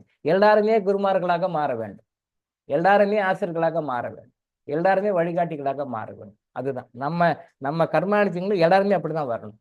அப்போ உங்களுக்கு தெரியாத வரவங்களுக்கு சொல்லிக் கொடுங்க. இப்போ ஜெகதீஷ் சார் வந்திருக்காரு, ஒரு கிளாஸ் எடுக்கிறார், 2 நாளாக அசிஸ்டன்ட் சார் பதில் அவர் தான் கொஞ்சம் கோஆர்டினேட் பண்ணி எடுக்கிறாரு. ஓகே, அது வரணும். அதை அப்படியே டெவலப் பண்ணிக்கணும். 3 விஷயங்கள் மட்டும் மைண்டில் வச்சுக்கணும். நம்ம சொல்லிக் கொடுக்குறதுல என்ன விஷயம்னா நிறைய விஷயங்கள் இருக்கு. பட் ஸ்பெசிஃபிக்காக 3 விஷயங்கள் மைண்டில் வச்சுக்கணும். நம்பர் 1, நாம் என்ன சொல்றோமோ அதை அவங்களுக்கு புரிகிற மாதிரி சொல்லணும். டவுன் ட்ரெண்ட்ல இறங்கி நம்ம லெவலில் சொல்லக்கூடாது. நம்ம லெவல்லே இறங்கி சொல்லக்கூடாது. கீழே இறங்கி அவங்களுக்கு புரிகிற மாதிரி சொல்லணும். நம்பர் 1. நம்பர் 2, நாம என்ன சொல்ல வரோமோ அதை சரியா புரிஞ்சுக்கிற மாதிரி சொல்லணும். நாம ஒன்று சொல்ல அவங்க தப்பா புரிஞ்சுக்கூடாது. நாம என்ன சொல்ல வரோமோ கிளியர் கட்டா சொல்லணும். அவங்க நாம என்ன சொல்ல வரோமோ அதை வந்து தப்பா புரிஞ்சுக்கிட்டு தப்பாத்தம் பண்ணிக்க கூடாது. அந்த மாதிரி தப்பா புரிஞ்சு தப்பாத்தம் பண்ணிக்காத மாதிரி கிளியர் கட்டா சொல்லணும். இதுதான் சொல்லணும், தெளிவா சொல்லணும். 2. 3வது, நம்ம பேசும்பொழுது யார் மனசையும் புண்படுத்தாத மாதிரி பேசணும். யார் மனசும் நோக்கக்கூடாது. யார் மனசையும் நோக்கக்கூடாது. யார் மனசு புண்படுத்தாத மாதிரி நமக்கு சொல்லணும். சில விஷயங்கள் அவங்க சொல்றது நமக்கு டென்ஷன் தான் பண்ணும், எமோஷன் தான் பண்ணும், கோபம் தான் வரும். அவங்க கேட்கறது வந்து சில்லியா இருக்கும். இருந்தாலும் கூட அதை நம்ம வெளிக்காட்டிக்க கூடாது. அதை நம்ம அப்சர்வ் பண்ணிக்கணும். நாம அவங்களுக்கு சொல்றது வந்து அவங்க மனசு எந்த வகையிலும் புண்படுத்தக்கூடாது. எந்த வகையிலையும் அவங்க வந்து இவர் இப்படி சொல்லிட்டாரே அப்படின்னு ஃபீல் பண்ணக்கூடாது. அந்த மாதிரி நம்ம அதை நாசுக்கா சொல்லணும். அதை டீசெண்டாக சொல்லணும். அவங்க செய்கிறது தப்புன்னா கூட, அவங்க பண்ணுறது தப்புன்னா கூட அதை நம்ம தப்பு அப்படின்னு சொல்லி டைரெக்டாக சொல்லக்கூடாது. அதை நாசுக்காக ஜென்டலாக சொல்லிக்கணும். இந்த 3 விஷயங்கள் தான் ஒரு டீச்சருக்கு நிறைய குவாலிட்டிஸ் இருக்குது. அதை பற்றி நிறைய பேசணும். நேரப்பற்றாக்குறை முடிச்சுக்கணும். ஆனால் இந்த 3 வந்து ரொம்ப முக்கியமாக இருக்கும். இந்த 3ஐயும் நீங்கள் ஃபாலோ பண்ணிங்கன்னா நீங்கள் பெரிய குரு தான், நீங்கள் பெரிய டீச்சர் தான். இந்த 3ஐயும் பேசிக்காக ஃபாலோ பண்ணும். சரிங்களா? 1. அடுத்தது வந்து இன்னொரு 10 நிமிஷம் முடிச்சுக்கலாம். இப்போ நம்ம சொன்னோம், நீங்கள் லைஃப்பில் இங்கிருந்து ஃபாலோ பண்ண வேண்டிய விஷயம்னு சொன்னோம். ஏற்கனவே அரைச்ச மாவு தான், திருப்பியும் அரைக்கிறீங்கன்னு சொல்லாதீங்க. காலையில் விடிகாலம் எடுங்க. நம்பர் 1. இது வந்து ரொம்ப முக்கியமான விஷயம். முதல் விஷயம், காலையில் விடிகாலம் எடுங்க. 3 to 6.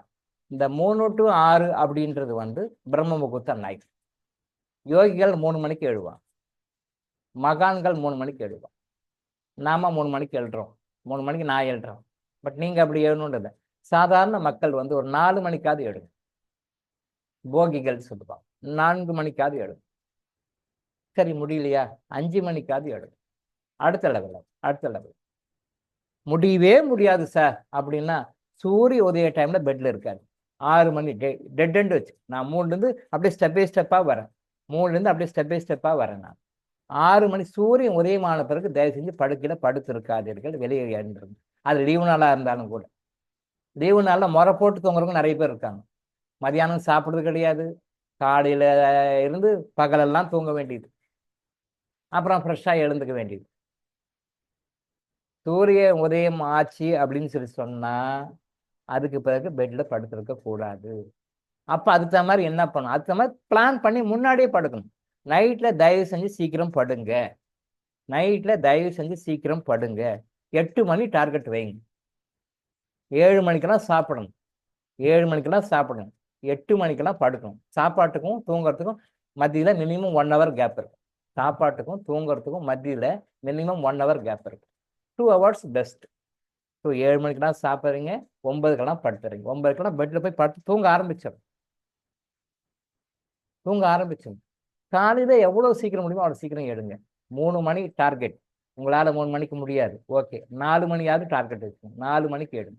அப்போ 4 முடியலையா 5 மணிக்காவது எடுங்க. 5 இல்லையா 6க்குள்ளவாவது எடுங்க. சூரிய உதயமான பிறகு தயவு செஞ்சு படுக்காதீங்க. 4 கேட்டகரிக்கு மட்டும்தான் நம்ம யாரெல்லாம் படுக்கலாம்னு சொல்லியிருக்கோம், உங்களுக்கு தெரியும். ஆனால் திருப்பி ரிப்பீட் பண்ணலை. 4 கேட்டகரி மட்டும்தான் படுக்கணும், மற்றவங்க யாரும் படுக்கக்கூடாது. ஸோ நைட்டில் படுக்கிறது தான் ரொம்ப இம்பார்ட்டன்ட். நைட்டில் நீங்கள் எவ்வளோ கூட லேட்டாக படுக்கீங்க அவ்வளோ காலையில் உங்களால் எழ முடியாது. ஸோ நைட்டில் சீக்கிரம் படுங்க, காலையில் சீக்கிரம் எடுங்க. எவ்வளோ கூட சீக்கிரம் முடியுமோ அவ்வளோ கூட சீக்கிரம் படுங்க. உலகமே ஆப்போசிட்டாக போயிட்டு இருக்கும்போது நீங்கள் நடைமுறையில் ஃபாலோ பண்ணுறது கஷ்டம்தான். அதை நான் வந்து சரி அப்படிதான் விட்டுடுங்கன்னு சொல்ல முடியாது. உலகம் ஆப்போசிட்டாக போயிட்டு இருந்தாலும் கூட நாம் வந்து அதை பாசிட்டிவாக தான் மாற்றணும். இப்போ ஒரு உதாரணம் எடுத்துட்டோம்னா, நீங்கள் வாழ்க்கையில் என்னவாகணும் அப்படின்னு சொல்லி எல்லாரும் கேட்டோம்னா என்ன சொல்லுவாங்க? ஒன்று சொல்லுவாங்க, வாழ்க்கையில் அவங்களோட எய்ம் நான் இப்படி ஆகணும், அப்படி ஆகணும் அப்படின்னு சொல்லி எல்லாரும் சொல்லுவாங்க. வாழ்க்கை தான் அது. அது தவறு கிடையாது, கரெக்டு தான். ஆனால் நான் என்னைக்காவது நான் துப்புரவு தொழிலாளியாக ஆக வேண்டும், நான் துப்புரவு தொழிலாளியாக ஆக வேண்டும், நான் தெருக்கூட்டுவராக ஆக வேண்டும், நான் கூலி வேலை செய்வராக ஆக வேண்டும். சரியா? நான் கூலி வேலை செய்யணும், அது மாதிரி போகணும். நான் மேஸ்திரி ஆக மாட்டேன், அந்த கூலி கலவையெல்லாம் வாரி கொடுக்கணும், அந்த தொழிலாளியாக மாற வேண்டும். இப்படி நாம நினைக்கிறோமா? என்னைக்காவது நினைக்கிறோமா? வேண்டுவோமா நாம நம்ம லைஃப்ல? ஆமா சார், நான் வந்து கூலி வேலைக்கு போகணும் சார், ஆமா அது என்னுடைய எய்ம், வாழ்க்கையோட எய்ம் சார் சொல்லுவீங்களா? சார் நான் துப்புரவு தொழிலாளியாக போகணும் சார், கார்பரேஷன்ல வேலைக்கு அப்ளை பண்ணி என்னுடைய எய்ம், வாழ்க்கையுடைய நோக்கம் வந்து நான் துப்புரவு தொழிலாளியாக போவது. அப்ப நீங்க என்னைக்காவது யாராவது நினைப்பீங்களா? சொல்லுங்க. நான் என்ஜினியர் ஆகணும்னு நினைப்பீங்க. ஆனா என்ஜினியர் கிட்ட போய் வேலை செய்யற ஒரு மேஸ்திரியாவோ, அந்த மேஸ்திரிக்கு கீழே இருக்கிற அது என்னமோ பேர் சொல்லுவாங்க, கொத்தனாரா இல்லை ஏதோ பேர் சொல்லுவாங்க, அதுக்கு லோயர் லெவல் பீப்புள். அவர் வந்து மணல், செங்கல் இதெல்லாம் போட்டு எடுத்து கொடுப்பாரு. சித்தால், எஸ் கரெக்ட், எனக்கு ஞாபகத்துக்கு இல்லை. சித்தால், எஸ் சித்தால் வேலைக்கு நான் போகணும்னு ஆசைப்படுவீங்களா? சித்தால் அவரு எல்லா எடுபடி வேலையெல்லாம் அவர் செய்யணும். ஆமா, என்னுடைய வாழ்க்கையுடைய நோக்கமே சித்தால் ஆக போறது தான், நான் சித்தால் ஆவேன் அப்படின்னு நினைப்பீங்களா? சொல்லுங்க. நினைக்கிறது இல்லை. அதை மட்டும் நீங்க வந்து பெருசு பெருசா நினைக்கிறீங்க. ஆனா செயல்பாடுகளை நம்ம செய்யறது விதம்னா இப்படி லோ லெவல்ல போறதுக்கு என்ன உண்டு அதை செய்யறோம். கம்பேர் பண்ணிக்கோங்க, நான் என்ன விஷயம் சொல்ல வரேன்னு. நினைக்கிறது உள்ளுவதெல்லாம் உயர் உள்ளல், வள்ளுவர் சொன்ன மாதிரி உள்ளுவதெல்லாம் உயர் உள்ளல். உள்ளல் மட்டும்தான் அது, நினைக்கிறது மட்டும்தான் அது. ஆனா செயல்பாடு எப்படின்னா கீழே டவுன் ட்ரெண்ட். அதுக்கு திருவள்ளுவர் சொன்னதுக்கு ஆப்போசிட்டா தான் கீழே போகும். நைட்ல லேட்டா படுக்கிறதும் காலையில லேட்டா எழுறதும் இப்படி ரிவர்ஸ் தான். நைட்ல சீக்கிரம் படுக்கிறதும் காலையில சீக்கிரம் எழுறதும் பாசிட்டிவ். இது நெகட்டிவ், அது பாசிட்டிவ். இதை நீங்க லைஃப்ல ஃபாலோ பண்ணுங்க. நம்பர் 1 ஃபர்ஸ்ட் இதான். Number 1 first. இன்னைக்கு நான் அதை நம்பரிங் வந்து கொடுப்போம். இனிமேலுக்கு ஒன்லி நம்பரிங் மட்டும் போட்டுக்குவோம். இதை லைஃப்ல ஃபாலோ பண்ண முதல் கேள்வி அதான் கேட்பேன் நான். வாழ்க்கையில எந்த பிரச்சனையா இருந்தாலும் எதுவா இருந்தாலும் அதுக்கு இதுக்கு என்ன சார் சம்பந்தம் அப்படின்னா, சம்பந்தம் பத்தி பேசலாம், இப்ப நேரம் இல்லைனால ஃபாலோ பண்ணுங்கன்ற. என்னுடைய வாழ்க்கை பிரச்சனைக்கும் காலை இடத்துக்கும் என்ன சம்பந்தம், இதை பத்தி கேள்வி கேட்டா 1 மாசத்துக்கு கிளாஸ் எடுக்கலாம். எனக்கு வாழ்க்கையில ஒரு பிரச்சனை XYZ ABC, எத்தனையோ பிரச்சனை, 26 எழுத்துக்களை, அதுக்கு மேல நிறைய பிரச்சனை இருக்கு. ABCD 26 எழுத்து, அதை விட நிறைய பிரச்சனை இருக்கு ஒருத்தருக்கு. இந்த பிரச்சனைகளுக்கும் நீங்க காலைல எழுங்கன்னு சொல்றதுக்கு என்ன வித்தியாசம்? அது என்ன காரணம்? இதுக்கு அதுக்கு என்ன சார் சம்பந்தம்? ஏன் சார் மொட்டை தலைக்கு முழங்காலுக்கு முடிச்சு போட்டீங்க அப்படின்னு கேட்பீங்க. ஆனா காரணம் இருக்கு. வாழ்க்கையில நோய்களாக இருந்தாலும் சரி, வாழ்க்கையில பிரச்சனைகளாக இருந்தாலும் சரி, நீங்க பிரம்மமுகூர்த்தத்தை எழுந்து பாருங்க, எழுந்து உங்க ஒர்க்கை பண்ணி பாருங்க, உங்களுடைய வாழ்க்கையில பிரச்சனைகள் எப்படி சால்வ் ஆகுதுன்னு பாருங்க. அதுல அவ்வளவு விஷயம் இருக்கு. வாழ்க்கையில நீங்க ஒரு கஷ்டப்படுறீங்க, வாழ்க்கையில ஒரு துக்கப்படுறீங்க, வாழ்க்கையில ஒரு பிரச்சனை இருக்கு, இது வந்து எப்படி வெளியே வரும்னு தெரியல அப்படின்னா, இது பிரம்மனால், கடவுளுடைய ஒரு சப்ஸ்டாப் தானே பிரம்மன். கடவுள்னு வச்சுக்கோங்க, பிரம்மன் படைத்தல் கடவுள், அவர் படைச்சிருக்கிறார். நீங்க இந்த நாள்ல இந்த டைம்ல இந்த பிரச்சனை கஷ்டப்படணும்னு படைச்சிருக்கிறார். நீங்க அந்த நாள்ல அந்த டைம்ல அந்த ஜோடியாக் டைம்ல நீங்க கஷ்டப்பட்டே ஆகணும். படைக்கப்பட்டது. அப்போ படைக்கப்பட்டது நீங்க அனுபவிக்கிறீங்க. அப்ப இருந்து வெளியே வரதுக்கு எப்படி அப்ளிகேஷன் போடணும், அதை கன்சிடர் பண்ணணும். கன்சிடர் பண்ணி சரி ஓகே வெளியே வா பரவாயில்ல அப்படின்னு சொல்லணும். அது எந்த டைம்? பிரம்ம முகூர்த்தம் தான். பிரம்மனால் படைக்கப்பட்ட ஒரு விஷயத்தை இங்க வெளியே வரணும்னா பிரம்ம முகூர்த்தத்தை தான் பயன்படுத்த முடியும். அந்த டைம் தான் வெளியே வர முடியும். நல்லா புரிஞ்சுக்கோங்க. பிரம்மனால் படைக்கப்பட்ட ஒரு விஷயம், பிரம்மனால் கொடுக்கப்பட்ட ஒரு விஷயம், நீங்க இப்படித்தான் இருக்கணும் ஒரு விஷயம். பட் அது நீங்க வெளியே வரணும்னு நினைக்கிறீங்க. அதே இருந்தா ஹாப்பி, ஒன்றும் தப்பு இல்லை, நீங்க அதே இருக்கணும். பட் நீங்க வெளியே வரணும்னு பாக்குறீங்க. சொந்தம்னா ஆமா சொந்தம் தான், கரெக்ட் தான், அனுபவிச்சுக்கிறேன் அப்படின்னு யாரும் இருக்க மாட்டீங்க. வெளியே வரணும்னு பாக்குறீங்க. அப்ப வெளியே வரணும்னு பாக்கணும்னா அவர்கிட்ட தான் போய் கேட்கணும், படைச்சவங்ககிட்ட தான் போய் கேட்கணும். என்னப்பா இப்படி படிச்சுட்டேன், நான் இப்படி கஷ்டப்பட்டுருக்கேன், இருந்து வெளியே வரதுக்கு என்ன வழியும் தெரிய மாட்டேங்குது, என்ன பண்ணாலும் தொட்டு தொடங்க மாட்டேங்குது, விளங்க மாட்டேங்குது, காசு தான் நஷ்டமாகுது ஒழிய போன பணம் தான் வேஸ்டா போகுது ஒழிய பலன் கிடைக்க மாட்டேங்குது, என்னென்னமோ பண்ணி பார்க்குறேன் ஒன்றும் வேலைக்கு ஆகலை, நோய் போக மாட்டேங்குது, என்னமோ பண்ணி பார்க்குறேன், என்னென்ன ஜோசி சொன்னால் அத்தனையும் பண்ணி பார்த்தேன் ஒன்றும் ஒர்க் அவுட் ஆக மாட்டேங்குது, ஜோசி சொன்னது எல்லாம் கரெக்டாக ஃபாலோ பண்ணுறேன், ரிசல்ட் வரல, டாக்டர் சொன்னது மாதிரி எல்லாம் பண்ணிட்டேன், உடம்பையும் அடுத்து ஆப்ரேஷன் பண்ணிட்டேன், இன்னும் இதுக்கு மேலே என்ன பண்ணேன், அப்பயும் உடம்பு சரியாகலை, அட்மோஸ்ட் ஆப்ரேஷன் தான், சர்ஜரி தான், அதுவும் பண்ணிட்டேன், இன்னமும் என் நோய் போகலை, என்னதான் பண்றது? வேற என்ன பிரச்சனை, இதுக்கு என்ன வழியும் தெரியல, என்னென்னமோ இதை பண்ணி பார்த்தேன் ஒன்றும் போகல, கடன் தேர மாட்டேங்குது, கடன் ஜாஸ்தி தான் போட்டு, கடன் தான் ஜாஸ்தி ஆகுது கூடிய வருமானம் வந்த பாடு இல்லை, கடன் தீர்ந்த பாடு இல்லை, என்ன பண்ணுன்னு தெரியல. பிரம்மனால் படைக்கப்பட்டது, கடவுளால் படைக்கப்பட்டது. அப்போ அவர்கிட்ட தான் ஆன்சர் கேட்கணும். அந்த ஆன்சர் கேட்டு உங்கள் கொஸ்டினை கன்சிடர் பண்ண வேண்டிய அந்த டைம் வந்து பிரம்ம முகூர்த்த தினம், பிரம்ம முகூர்த்த நாள். நான் தினங்களும் இருக்கு, அதை பற்றி நான் பின்னாடி பேசுவேன். இப்போ பிரம்ம முகூர்த்த டைம், அந்த டைம் முதல்ல எழுந்துருங்க. நான் எழுந்து என்ன சார் பண்ணுறது, அந்த கேள்வி கேட்காதீங்க. நிறைய பேர் கேட்குறாங்க, சார் காலைல எழுந்து என்ன சார் வேலை இருக்குது? ஒன்றும் வேலை இல்லை சார், போர் அடிக்குது சார். தெரியல உங்களுக்கு. பகலில் என்ன வேலை செய்வீங்க? ஆஃபீஸ் போகிறீங்க, அது வேற. ஆஃபீஸ் போகாத மற்ற வேலைகள் இருக்கு இல்லையா, அந்த வேலைகளை அந்த டைமில் செய்யணும். இதை போக்குறதுக்கு என்னென்னு செய்யணும் அதெல்லாம் நம்ம சொல்லுவோம், அடுத்தடுத்த வகுப்புகள் சொல்லுவோம். இதை நீங்கள் ஃபாலோ பண்ணுங்க. தயவு செய்து காலையில் விடிகாலம் எழுங்க. உங்களால் எவ்வளோ முடியுமோ அவ்வளோ எழுங்க. நைட்டில் எவ்வளோ சீக்கிரமோ அவ்வளோ சீக்கிரம் தூங்குங்க. நைட்டில் கண் முழிச்சிட்டு இருக்காதீங்க. 9 to 3 கண்டிப்பாக முழிச்சிட்டு இருக்காதீங்க. அப்படியே தவிர்க்க முடியாத காரணங்களால் இருந்தாலும் கூட 12 to 3 கம்பல்சரியாக தூங்கிடுங்க. நான் ஃபர்ஸ்ட் ஷோ சினிமாவுக்கு போகிறேன், செகண்ட் ஷோ சினிமாவுக்கு போகிறேன், போகாதீங்க. அந்த மாலுக்கு போகிறேன், இந்த மாலுக்கு போகிறேன், போகாதீங்க. அந்த ப்ரோக்ராம் போகிறேன், இந்த ப்ரோக்ராம் போகாதீங்க. தலையே போகுது அப்படின்னு சொன்னால் கூட 9க்கெல்லாம் படுக்க போயிடுங்க. காலைல 3 மணி, மேக்ஸிமம் எவ்வளோ சீக்கிரம் 7 மணி எடுங்க. தவிர்க்கவே முடியாத சொந்தங்களாக இருந்தாலும் கூட 12 to 3 கம்பல்சரியாக தூங்கிடுங்க. தூக்கமே வரனா கூட படுங்க, குரலுங்க. தூக்கம் வரத்துக்கு வழிகள் நம்ம கற்றுக் கொடுப்போம், சொல்லிக் கொடுப்போம். இப்போ தூக்கம் வரல சார், நான் என்ன பண்ணுறது, வழி சொல்லி கொடுக்குறேன். அதெல்லாம் ஃபாலோ பண்ணுங்க, தூக்கம் வரும், தூங்கிடுங்க. 12 to 3 கம்பல்சரியாக தூங்குங்க. 12 to 3 கம்பல்சரியாக தூங்க. எந்த காரணத்தை கொண்டும் அந்த டைமில் வந்து முடிச்சுட்டு இருக்காது. ஈவன் மேரிடு பீப்புளாக இருந்தாலும் கூட, மேரிடு கப்பலாக இருந்தாலும் கூட செக்ஷுவல் இன்டர் கோர்ஸ் வந்து 12 to 3 வச்சுக்கக்கூடாது. இதை யாரும் சொல்கிறது இல்லை, தப்பாக சொல்கிறாங்க. அதை பற்றி நான் விளக்கம் சொல்லுவோம். ஈவன் மேரிடு பீப்புள் கூட செக்ஷுவலாக இன்டர் கோர்ஸ் பண்ணிக்கிறாங்க அப்படின்னா 12 to 3 அவாய்ட். அது ஏன் அவாய்ட் பண்ணுவது பின்வரும் வகுப்புகளை சொல்கிறேன். எனக்கு எல்லாமே சொல்ல நேரம் இல்லை. பின்வரும் வகுப்புகள் நம்ம சொல்லுவோம். 12 to 3 அந்த டைம் அவாய்ட்.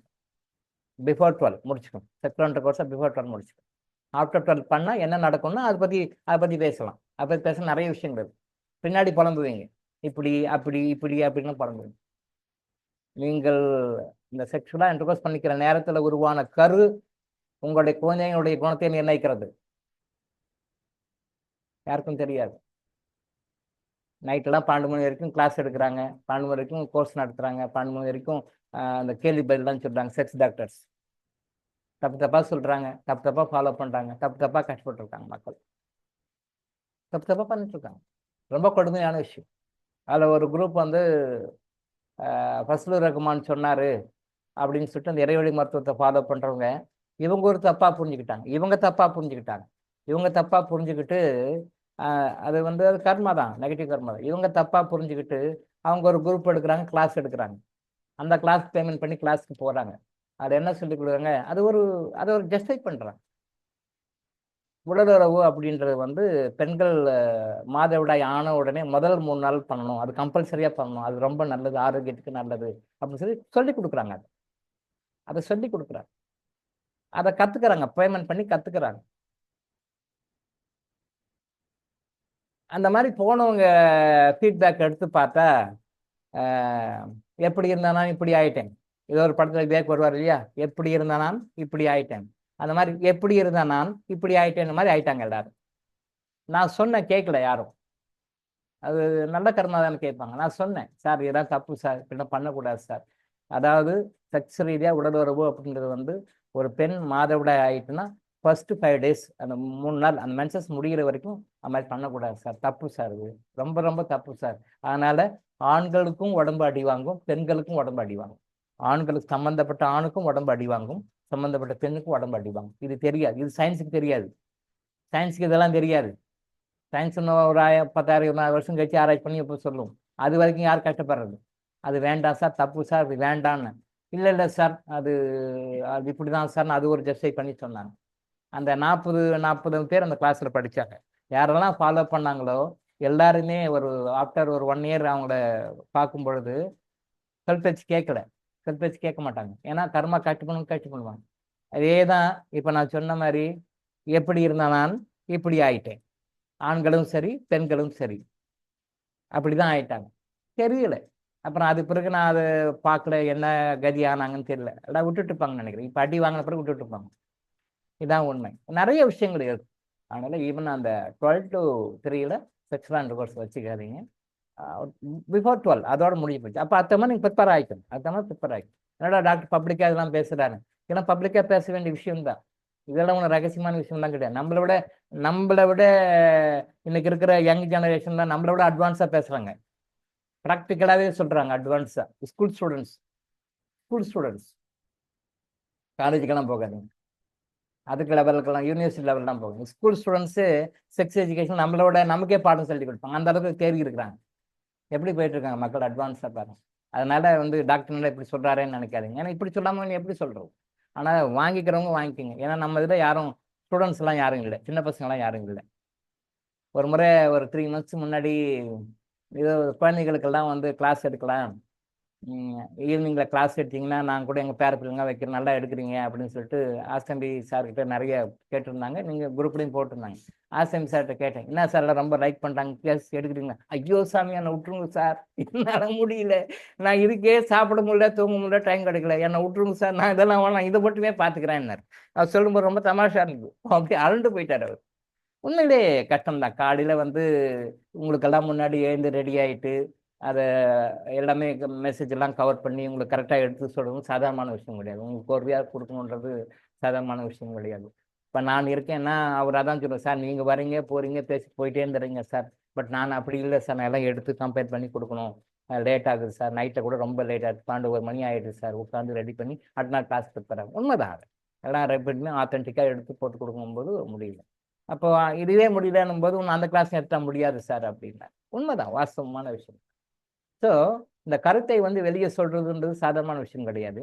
ஸோ அந்த பிரம்ம முகூர்த்தத்தை சரியா பயன்படுத்திக்கணும். அந்த பிரம்ம முகூர்த்தத்தை சரியாக பயன்படுத்திட்டீங்க அப்படின்னு சொன்னா உங்க வாழ்க்கையில் இருக்கிற எல்லா பிரச்சனையும் குட் பை. நீங்க எந்த கோயிலுக்கு போனாலும், நான் திரும்ப சொல்றதாதான், எந்த கோயிலுக்கு போனாலும், எந்த மசூதிக்கு போனாலும், எந்த சர்ச்சுக்கு போனாலும், எந்த வழிபாட்டுக்கு போனாலும் கிடைக்காத நன்மை இங்கே கிடைக்க ஆரம்பிக்கும். இது நான் ஏன் திருப்பும் அதை சொல்றேன்னா அவ்வளவு முக்கியத்துவம் இருக்கு. இதுக்கும் அதுக்கு என்ன சம்பந்தம் நினைக்காதீங்க. காலைல எழுறதுக்கும் நைட்ல சீக்கிரம் படுக்கும் என்ன சம்பந்தம் கேட்காதீங்க. இதை பத்தி எடுத்தா 1 மாசம் கிளாஸ் இருக்கு. இந்த ஒரு சப்ஜெக்டை மட்டுமே, காலையில நான் ஏன் சீக்கிரம் எழுணும், நைட்ல நான் ஏன் சீக்கிரம் படுக்கணும், இதை மட்டுமே ஒரு நாளைக்கு 1.5 மணி நேரம் கிளாஸ் எடுத்தோம்னா 1 மாசம் கிளாஸ் எடுக்கலாம். அவ்வளவு விஷயம் இருக்கு. எப்போ எடுத்து முடிக்கிறது, நம்ம லைஃபே முடிஞ்சு போயிடும். அதனால ஏன் எதுக்குன்னு கேட்காதீங்க, ஃபாலோ பண்ணுங்க. அதை ஃபாலோ பண்ணீங்கன்னா இந்த பிரச்சனை வெளியே வந்த ஆரம்பிச்சிடும். இப்போ இன்னைக்கு ஸ்டார்ட் பண்றோம். எவ்ரி 40 days ஒன்ஸ் ரெவ்யூ பண்ணும். உடல் ரீதியாக உங்களுக்கு என்ன மாற்றம் இருக்கு, மன ரீதியாக உங்களுக்கு என்ன மாற்றம் இருக்கு, ஆத்ம ரீதியாக உங்களுக்கு என்ன மாற்றம் இருக்கு, நீங்க எப்படி மாறி இருக்கிறீங்க, உங்களை சுத்தி இருக்கிறவங்க எப்படி மாறி, பாசிட்டிவா நெகட்டிவா இல்லை, பாசிட்டிவா எப்படி மாறி இருக்கிறாங்க, உங்களை சார்ந்து இருக்கிறவங்க உங்களுடைய எதிரிகள் உங்களை எப்படி ட்ரீட் பண்றாங்க, உங்களுடைய எதிரிகள் உங்களை எப்படி ட்ரீட் பண்றாங்க, பாசிட்டிவா மாறுவாங்க. எதிரிகள் நண்பர்களாக மாறுவார்கள். உங்களுக்கு ஆப்போசிட்டா வேலை செஞ்சவங்க அதெல்லாம் கைவிட்டுடுவாங்க. உங்களுக்கு ஆப்போசிட்டா இது செய்ய மாட்டாங்க. இதெல்லாம் நடக்கும். நிறைய விஷயங்கள் இருக்கு. அதான் திரும்பவும் சொல்றேன், 1 மாசம் கிளாஸ் எடுக்கலாம். ஒரு நாளைக்கு 1.5 மணி நேரம் வச்சுக்கிட்டோம்னா 1 மாசம் கிளாஸ் எடுக்கலாம். ஏன் காலையில சீக்கிரம் எழுணும், ஏன் நைட்ல படுக்கணும்ன்றது, சீக்கிரம் படுக்கணும். அது எடுக்க நேரம் இல்லை. இதை மட்டும் ஃபாலோ பண்ணிக்கோங்க. நிறைய விஷயங்கள் இருக்கு, நம்பரிங் போடுவோம். இன்னைக்கு 4-5 விஷயம் சொல்லலாம்னு நினைச்சேன், பட் ஒரு விஷயம் தான் சொல்ல முடியும். இது நம்பர் 1 வச்சுக்கோங்க. ஆனா நான் பகல்ல தூங்கிடுவேன் சார், காலைல விடிகாலம் நான் எழுந்துருவேன், பகல்ல தூங்கிடுவேன் சார் அப்படின்னா அது வேஸ்ட்டு. அப்படி ஒன்ஸ் நீங்க முடிச்சிட்டீங்கன்னா திருப்பி படுக்கக்கூடாது. அந்த மாதிரி கொஞ்சம் பிளான் பண்ணி முடியுமா? முடியும், கண்டிப்பா முடியும். நம்ம சோம்பேறிங்களோட பழகி சோம்பேறிங்களோட வாழ்ந்து சோம்பேறிங்களோடயே வாழ்ந்துட்டு இருக்கிறதுனால நம்ம அப்படி ஐயோ முடியுமா, is it possible R not, it is definitely not possible அப்படின்ற மாதிரி வரும். அப்படி எல்லாம் இல்லை, கண்டிப்பா முடியும். ட்ரை பண்ணுங்க. 4 பேருக்கு மட்டும்தான் பகல்ல தூங்க அனுமதி. புதுசாக வந்தவங்களுக்காக சொல்றேன், பழையவங்களுக்கு இல்லை, புதுசாக வந்தவங்களுக்காக சொல்றேன். நம்பர் 1, உடம்பு முடியலன்றவங்க பரவாயில்ல, இது உடம்பு முடியல, உடம்பு நார்மலாக இருக்கும், உடம்பு நார்மலாகிட்டா திருப்பி பழைய மாதிரி வந்துடணும், அவங்க மட்டும் பகலில் தூங்கலாம். முதியோர்கள் வயசுல ரொம்ப முதியவாங்க, அவங்களுக்கு கொஞ்சம் ரெஸ்ட் தேவைப்படும். அதனால வயதுல முதியோர்கள் பகல்ல தூங்கலாம் தான், தூங்கணும் கிடையாது. நல்லா புரிஞ்சுக்கோங்க, தூங்கலாம் எல்லாம் கிடையாது, தூங்கலாம். நல்லா நோட் பண்ணுங்க, தூங்கலாம் ஒரு சாய்ஸ் தான். முடியாமல் நான் தூங்காமல் இருப்பேன் சார் அப்படின்னா வரவேற்க தகுந்த விஷயம் தான். அப்போ டாக்டர் சொல்லிட்டாரு முதியோர்கள்லாம் தூங்கலாம் அப்படின்னு கம்பல்சரியாக தூங்கக்கூடாது. தூங்கலாம், முடிச்சுட்டு இருந்தா முடிங்க, தப்பு இல்லை, நல்லது. அது நல்ல ஆரோக்கியம், நல்ல இளமையா இருக்குங்க. இளமையா இருக்குங்க. இளமையா இருக்குது. நம்ம பெண்மணிகள்லாம் பியூட்டி பார்லருக்கு போறாங்க. இளமையா இருக்கு, சில மருந்துகள் இருக்கு, அதை சாப்பிடுங்க. இளமையா இருக்கிறதுக்கு இறைவன் நிறைய மூலிகை மருந்துகள் கொடுத்துருக்கு. அந்த மருந்துகள் இளமையும் வரும். ஆனா அதை விட்டுட்டு உடஞ்சி போன பஸ்ஸுக்கு, உடஞ்சி போன கிராக் விழுந்த பஸ்ஸுக்கு பெயிண்ட் அடிக்கிற மாதிரி, உடஞ்சி போன பஸ், கிராக் விழுந்த பஸ் நம்ம கவர்மெண்ட் அப்படிதான் பண்ணுவாங்க. பழைய பஸ், புது பஸ் வாங்குறதுக்கு காசு இல்லை. பழைய பஸ்ஸை வாங்கி அதை டிக்கரிங் பண்ணி அதுக்கு பெயிண்ட் அடிச்சு புது பஸ்ஸாக விடுவாங்க. நம்ம கவர்மெண்ட் அப்படிதான் பண்ணணும். தமிழ்நாட்டில் அப்படி தான் நடக்குது. மற்ற இடத்துல எப்படின்னு தெரியல, தமிழ்நாட்டில் அது நடக்குது. புது பஸ்ஸை வாங்க மாட்டாங்க, வாங்கிறதுக்கு காசு இல்லை. பழைய பஸ்ஸை நல்லா டிங்கரிங் பண்ணி ஒட்டு விட்டுலாம் போட்டு அது நல்லா புதுசாக பெயிண்ட் அடிச்சு புது பஸ் மாதிரி விடுவாங்க. அது மாதிரி நம்ம பழைய பஸ்ஸு அதெல்லாம் டிங்கரிங் எல்லாம் பண்ணி அது பியூட்டி பார்லருக்கு போயிட்டு நல்லா புதுசாக இருக்க மாதிரி இருக்கும். என்னதான் ஆச்சாலும் பழைய பஸ் தான். டிங்கரிங் பண்ணது தான். ஸோ பியூட்டி பார்லருக்கு போகாமல் அதுக்கு பதில் நல்ல அருமையான மூலிகைகள் மருந்துகள் இருக்குது, இளமையை தரக்கூடிய மருந்துகள். அந்த மருந்து சாப்பிடுங்க, இளமையை கொண்டு வாங்க. எதுக்கு பியூட்டி பார்லரில் போயிட்டு காசையும் கொடுத்துட்டு அங்கே கேன்சரையும் விலைக்கு வாங்கிட்டு வரீங்க, கேன்சரையும் கொடுத்துட்டு பிரெயின் டியூமரை விலைக்கு வாங்கிட்டு வரீங்க, கேன்சரையும் கொடுத்து நர்வஸ் ப்ராப்ளத்தை வாங்கிட்டு வரீங்க, காசையும் கொடுத்துட்டு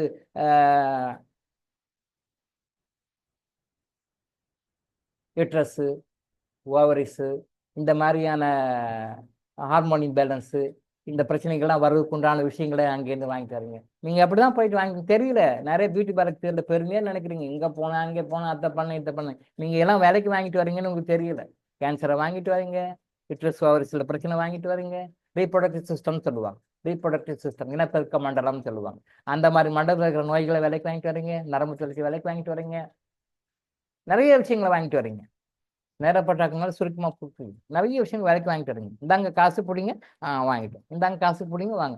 உங்களை வந்து மேக்கப் பண்ணி கொடுக்குறாங்க. இல்லாத ஒரு விஷயம் இருக்கிற மாதிரி காட்டுறாங்க. இருக்கிற விஷயம் இருக்கிற மாதிரி பண்ணுங்க. இல்லாத விஷயம் இருக்கிற மாதிரி காட்டுறா மேக்கப்பு. எப்படியாவது மேக்கப் பண்ணுப்பான்னு சொல்றேன் இல்லையா? மேக்கப்னா என்ன? இல்லை, அது இருக்கிற மாதிரி காட்டுறது. இல்லாத விஷயத்தை இருக்கிற மாதிரி காட்டுறதுதான் மேக்கப்பு.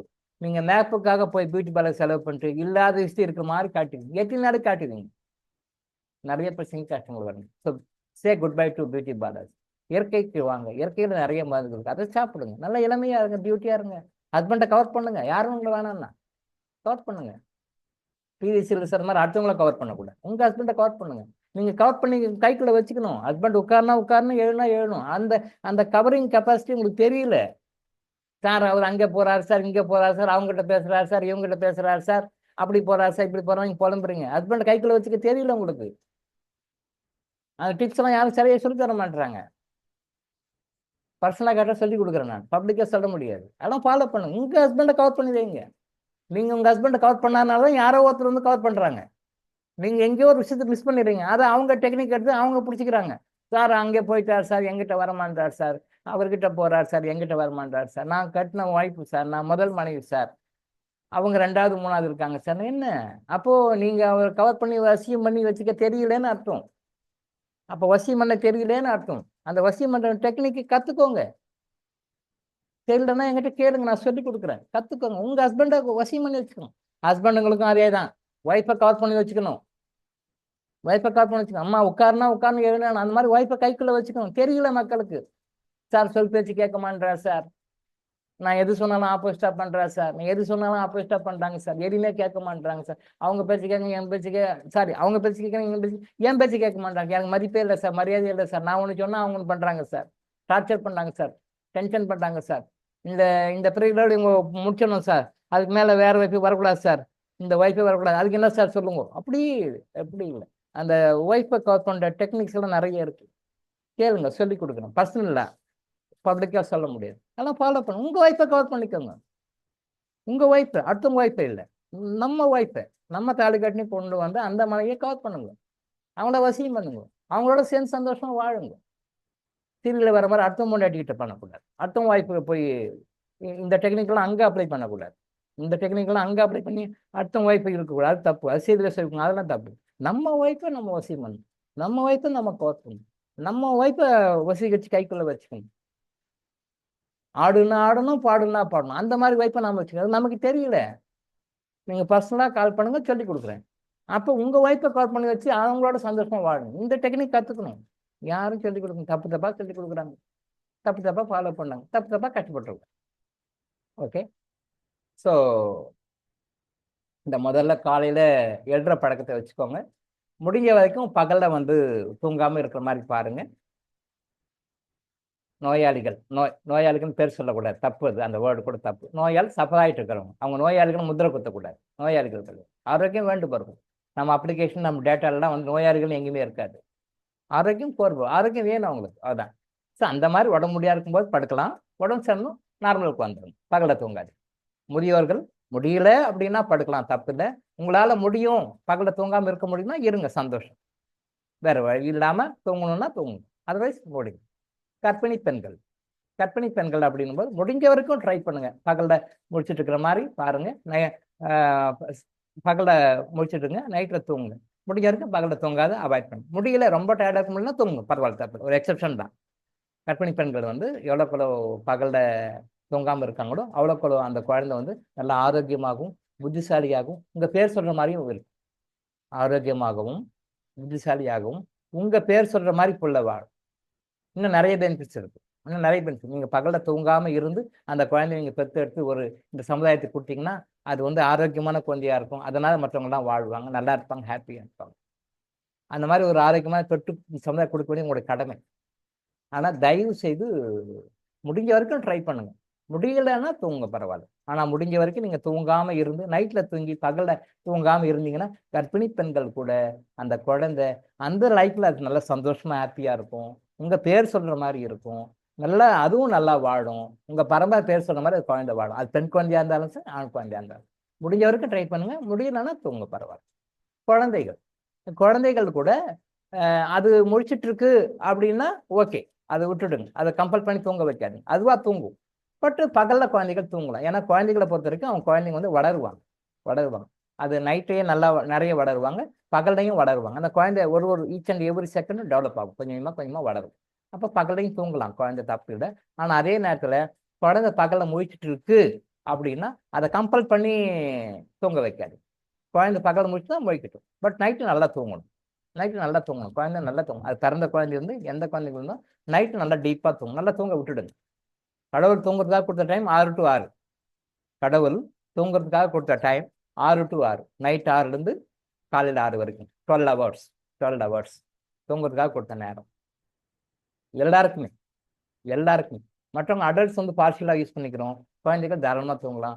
சூரியன் அஸ்தமனம் ஆனதுலேருந்து சூரியன் உதயமாகிற வரைக்கும் இருக்கிற அந்த 12 hours தாராளமாக குழந்தைகள் தூங்கலாம். அப்போ அந்த குழந்தைகள் கூட முடிஞ்ச வரைக்கும் அப்படி பகலில் அப்படி முடிச்சுட்டு இருக்கிற மாதிரி பார்த்துக்கோங்க. குழந்தை தானே தூங்க வைக்காதீங்க. அது அப்படியே இருக்கட்டும், பகலில் முடிச்சுட்டு இருக்கட்டும், நைட்டில் நல்லா தூங்க வைங்க. சில பேர் சொல்லுவாங்க நைட்டில் வந்து குழந்தை தூங்கலை, முடிச்சுட்டு இருக்கான், பகலெல்லாம் தூங்குறான், பகலெல்லாம் குழந்தை தூங்குது, நைட்டில் வந்து தூங்கலை முடிச்சுட்டு இருக்குன்னு அது ஒரு வகையான தோஷம். சித்தர்களுடைய ஆங்கிளில் பார்த்தோம்னா அது ஒரு வகையான தோஷம். அது மெடிக்கல் ஆங்கிளில் நாம் பார்த்தோம்னா அது ஒரு வகையான குறைபாடு. அது வந்து உடற்குறைபாடுன்னு சொல்லலாம், மனக்குறைபாடுன்னு சொல்லலாம், ஆத்ம ரீதியாகவும் ஒரு குறைபாடு. அது ஒரு வகையான குறைபாடு. It is a deficiency. அதை சரி பண்ணலாம். அப்போது சில பேர் சொல்லுவாங்க சார் குழந்தை வந்து நைட்டெல்லாம் முடிச்சிட்டு இருக்கு, பகலெல்லாம் தூங்குது, எகெய்ன்ஸ்ட் நேச்சர், தப்பு அது. அப்போது அது அந்த தோஷத்தை முறையாக போக்கணும். அதுக்கு முறையான சில மருத்துவ முறைகள் இருக்குது. அதை பண்ணோம் அப்படின்னா குழந்தைக்கு கொடுத்தோம் அப்படின்னா அந்த அந்த மாத்திரை இருக்குது, அந்த குழந்தைக்கு பாலடையில் கலந்து கொடுக்கணும், தண்ணி கலந்து கொடுத்தோம் அப்படின்னு சொல்லி சில தோஷங்களை நிவர்த்தி பண்ணிட்டோம்னா குழந்தை நைட்டில் நல்லா தூங்கும். குழந்தை நைட்டில் தூங்காத பகலில் முடிச்சுட்டு இருக்கிறது ஒரு வகையான நோயின்னு சொல்லியிருக்கேன். அது ஒரு வகையான நோய், அது ஒரு குறைபாடு. It is a type of deficiency. அது இயற்கையை நம்ம அக்செப்ட் பண்ணிக்க வேண்டாம். அந்த குழந்தை நைட்டில் நல்லா தூங்கணும், பகலில் நல்லா முடிச்சுட்டு இருக்கணும். அதுக்கு தகுந்த மாதிரி சில விஷயங்கள் நம்ம ஃபாலோ பண்ணணும், பேரண்ட்ஸ் ஃபாலோ பண்ணணும். அந்த மாதிரி ஃபாலோ பண்ணி அந்த குழந்தைய கூட முடிஞ்ச வரைக்கும் பகலில் தூங்காத மாதிரி பார்த்துக்கணும். அப்படி மீறி தூங்கிச்சுன்னா பரவாயில்ல, விடுங்க, எக்ஸப்ஷன் தான், குழந்தை தூக்கும். ஸோ இந்த 4 கேட்டகரிக்கு மட்டும்தான் பகலில் தூங்குறதுக்கு அனுமதி கொடுத்துருக்குறாங்க முன்னோர்கள், பெரியவங்க, சித்தர்கள். இதை வந்து கரெக்டாக முடிஞ்ச வரைக்கும் ஃபாலோ பண்ணுங்க. முடியலன்னா பரவாயில்ல, எக்ஸப்ஷன். இதை தவிர தயவு செஞ்சு யாரும் வந்து பகலில் தூங்காதீங்க. இதில் இப்போ நான் இவ்வளோ நேரம் பேசின விஷயத்தில் ஒரே ஒரு விஷயந்தான், பகல்ல தூங்க வேண்டாம், நைட்டில் முடிச்சுட்டு கொண்டோம். இது ஒரு வகையான பரிகாரம் உங்க பிரச்சனைகளுக்கு. இது உங்களுடைய பிரச்சனைகளுக்கு எந்த பிரச்சனையா இருந்தாலும், சாதாரண பிரச்சனை இருந்து பெரிய பிரச்சனை, வாழ்க்கையில் எந்த பிரச்சனையா இருந்தாலும் அதுக்காக நீங்க செய்ய வேண்டிய ஒரு பரிகாரம்னு இதை வச்சுக்கோங்க. அட்டோன்மெண்ட்னு இங்கிலீஷில் சொல்லுவாங்க, ரெமடின்னு சொல்லுவாங்க. இது ரெமடியா வச்சுக்கிட்டாலும் சரி, அட்டோன்மெண்ட்டா வச்சுக்கிட்டாலும் சரி, இது பரிகாரம். நீங்க மருந்துன்னு வந்தீங்கன்னா இது மருந்து, மெடிசன் நம்பர் 1. டாக்டர் எனக்கு இது மருந்து கொடுங்க, எனக்கு இதுக்கு மருந்து கொடுங்க அப்படின்னு சொல்றீங்க இல்லையா, இது மருந்து. இப்போ விடிகால 70 அப்படின்றத வந்து மருந்து நம்பர் 1ன்னு போட்டுக்கோம், இல்லை பரிகாரம் நம்பர் 1ன்னு வச்சுக்கோங்க. நீங்க எப்படி வேணாலும் எடுத்துக்கலாம். மெடிசன் நம்பர் 1, காலையில சீக்கிரம் எழணும், நைட்டு சீக்கிரம் படுக்கணும். பரிகாரம் நம்பர் 1, காலையில சீக்கிரம் எழணும், நைட்டில் சீக்கிரம் படுக்கணும். இது பரிகாரம் நம்பர் 1. இன்னைக்கு நோட் பண்ணிக்கலாம். இதை பற்றி பேசணும் மட்டுமே. நோய்களுக்கு என்ன சம்பந்தம், ஃபைனான்ஸ் பிரச்சனைக்கும் இதுக்கு என்ன சம்பந்தம், டைவர்ஸுக்கும் இதுக்கு என்ன சம்பந்தம், கடன் தொல்லைக்கும் இதுக்கு என்ன சம்பந்தம், கோர்ட்டு கேஸுக்கும் இதுக்கு என்ன சம்பந்தம் அப்படின்னு சொன்னால் விளக்கலாம், ஒன்று விளக்கலாம். இதுக்கும் காலையில் எடுத்துக்கு என்ன சார் சம்பந்தம், ஃபைனான்ஸ் பிரச்சனைக்கும் காலையில் எடுத்துக்கு என்ன சம்பந்தம், கோர்ட்டு கேஸுக்கும் இதுக்கு என்ன சம்பந்தம், போலீஸ் ஸ்டேஷனில் ஒரு பிரச்சனை இருக்குது அதுக்கு இதுக்கு என்ன சம்பந்தம், பணம் வரல, கொடுத்த பணம் வரல, அதுக்கு இதுக்கு என்ன சம்பந்தம். எல்லாத்துக்குமே சம்மந்தம் இருக்கு. லைஃப்ல எந்த பிரச்சனையா இருந்தாலும் இது சம்மந்தம் இருக்கு. சம்மந்தம் பற்றி பேச எனக்கும் நேரம் இல்லை, உங்களுக்கும் நேரம் இல்லை.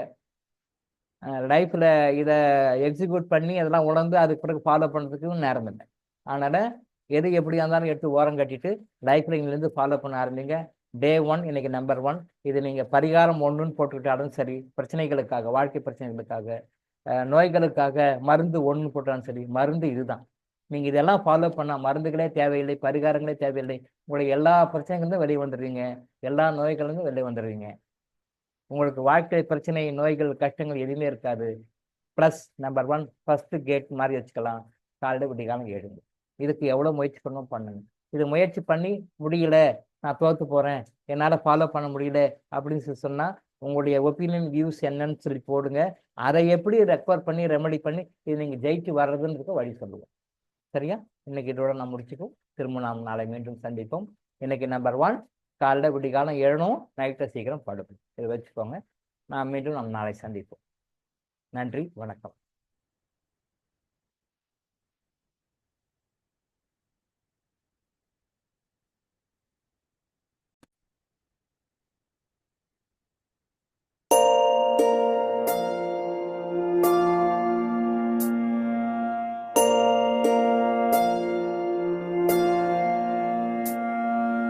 கருவாக்கி உருவாக்கி எனையாண்டு காத்தருளும் இறைவா நன்றி. எங்கும் நிறைந்தோனே, எல்லை இலாதானே, எங்கேயும் எப்போதும் என் குலம் காப்பவனே. நெஞ்சம் துணிய துணையாய் வருவாய், நேர்மறை உணர்வுகள் பெருகிடச் செய்வாய். உடலில் உறுதியை பெரிதாய் தருவாய், உனை உணரும் அறிவை என்னுள்ளருள்வாய். சுற்றமனைத்தும் காப்பவனே, செய்தொழிலில் ஏற்றம் தருபவனே, எடுத்த செயலில் வெற்றி கொடு, என் ஆற்றல் பெருகிட அருளை கொடு.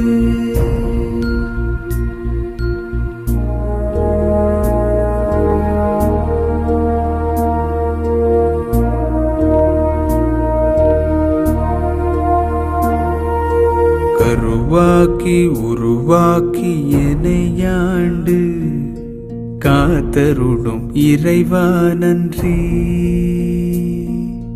வல்லமை தந்து நீ வளர்ச்சி கொடு, அகத்திலும் புறத்திலும் மலர்ச்சி கொடு. வளர்ச்சி கொடு, மலர்ச்சி கொடு, வளர்ச்சி கொடு, மலர்ச்சி கொடு.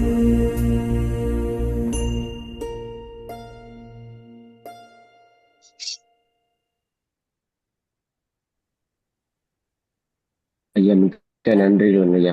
நன்றிங்க ஐயா. ஐயா மிக்க நன்றிங்க. சார் நன்றி ஐயா. நன்றிங்க ஐயா. so much. நன்றி ஐயா. நன்றிங்க ஐயா.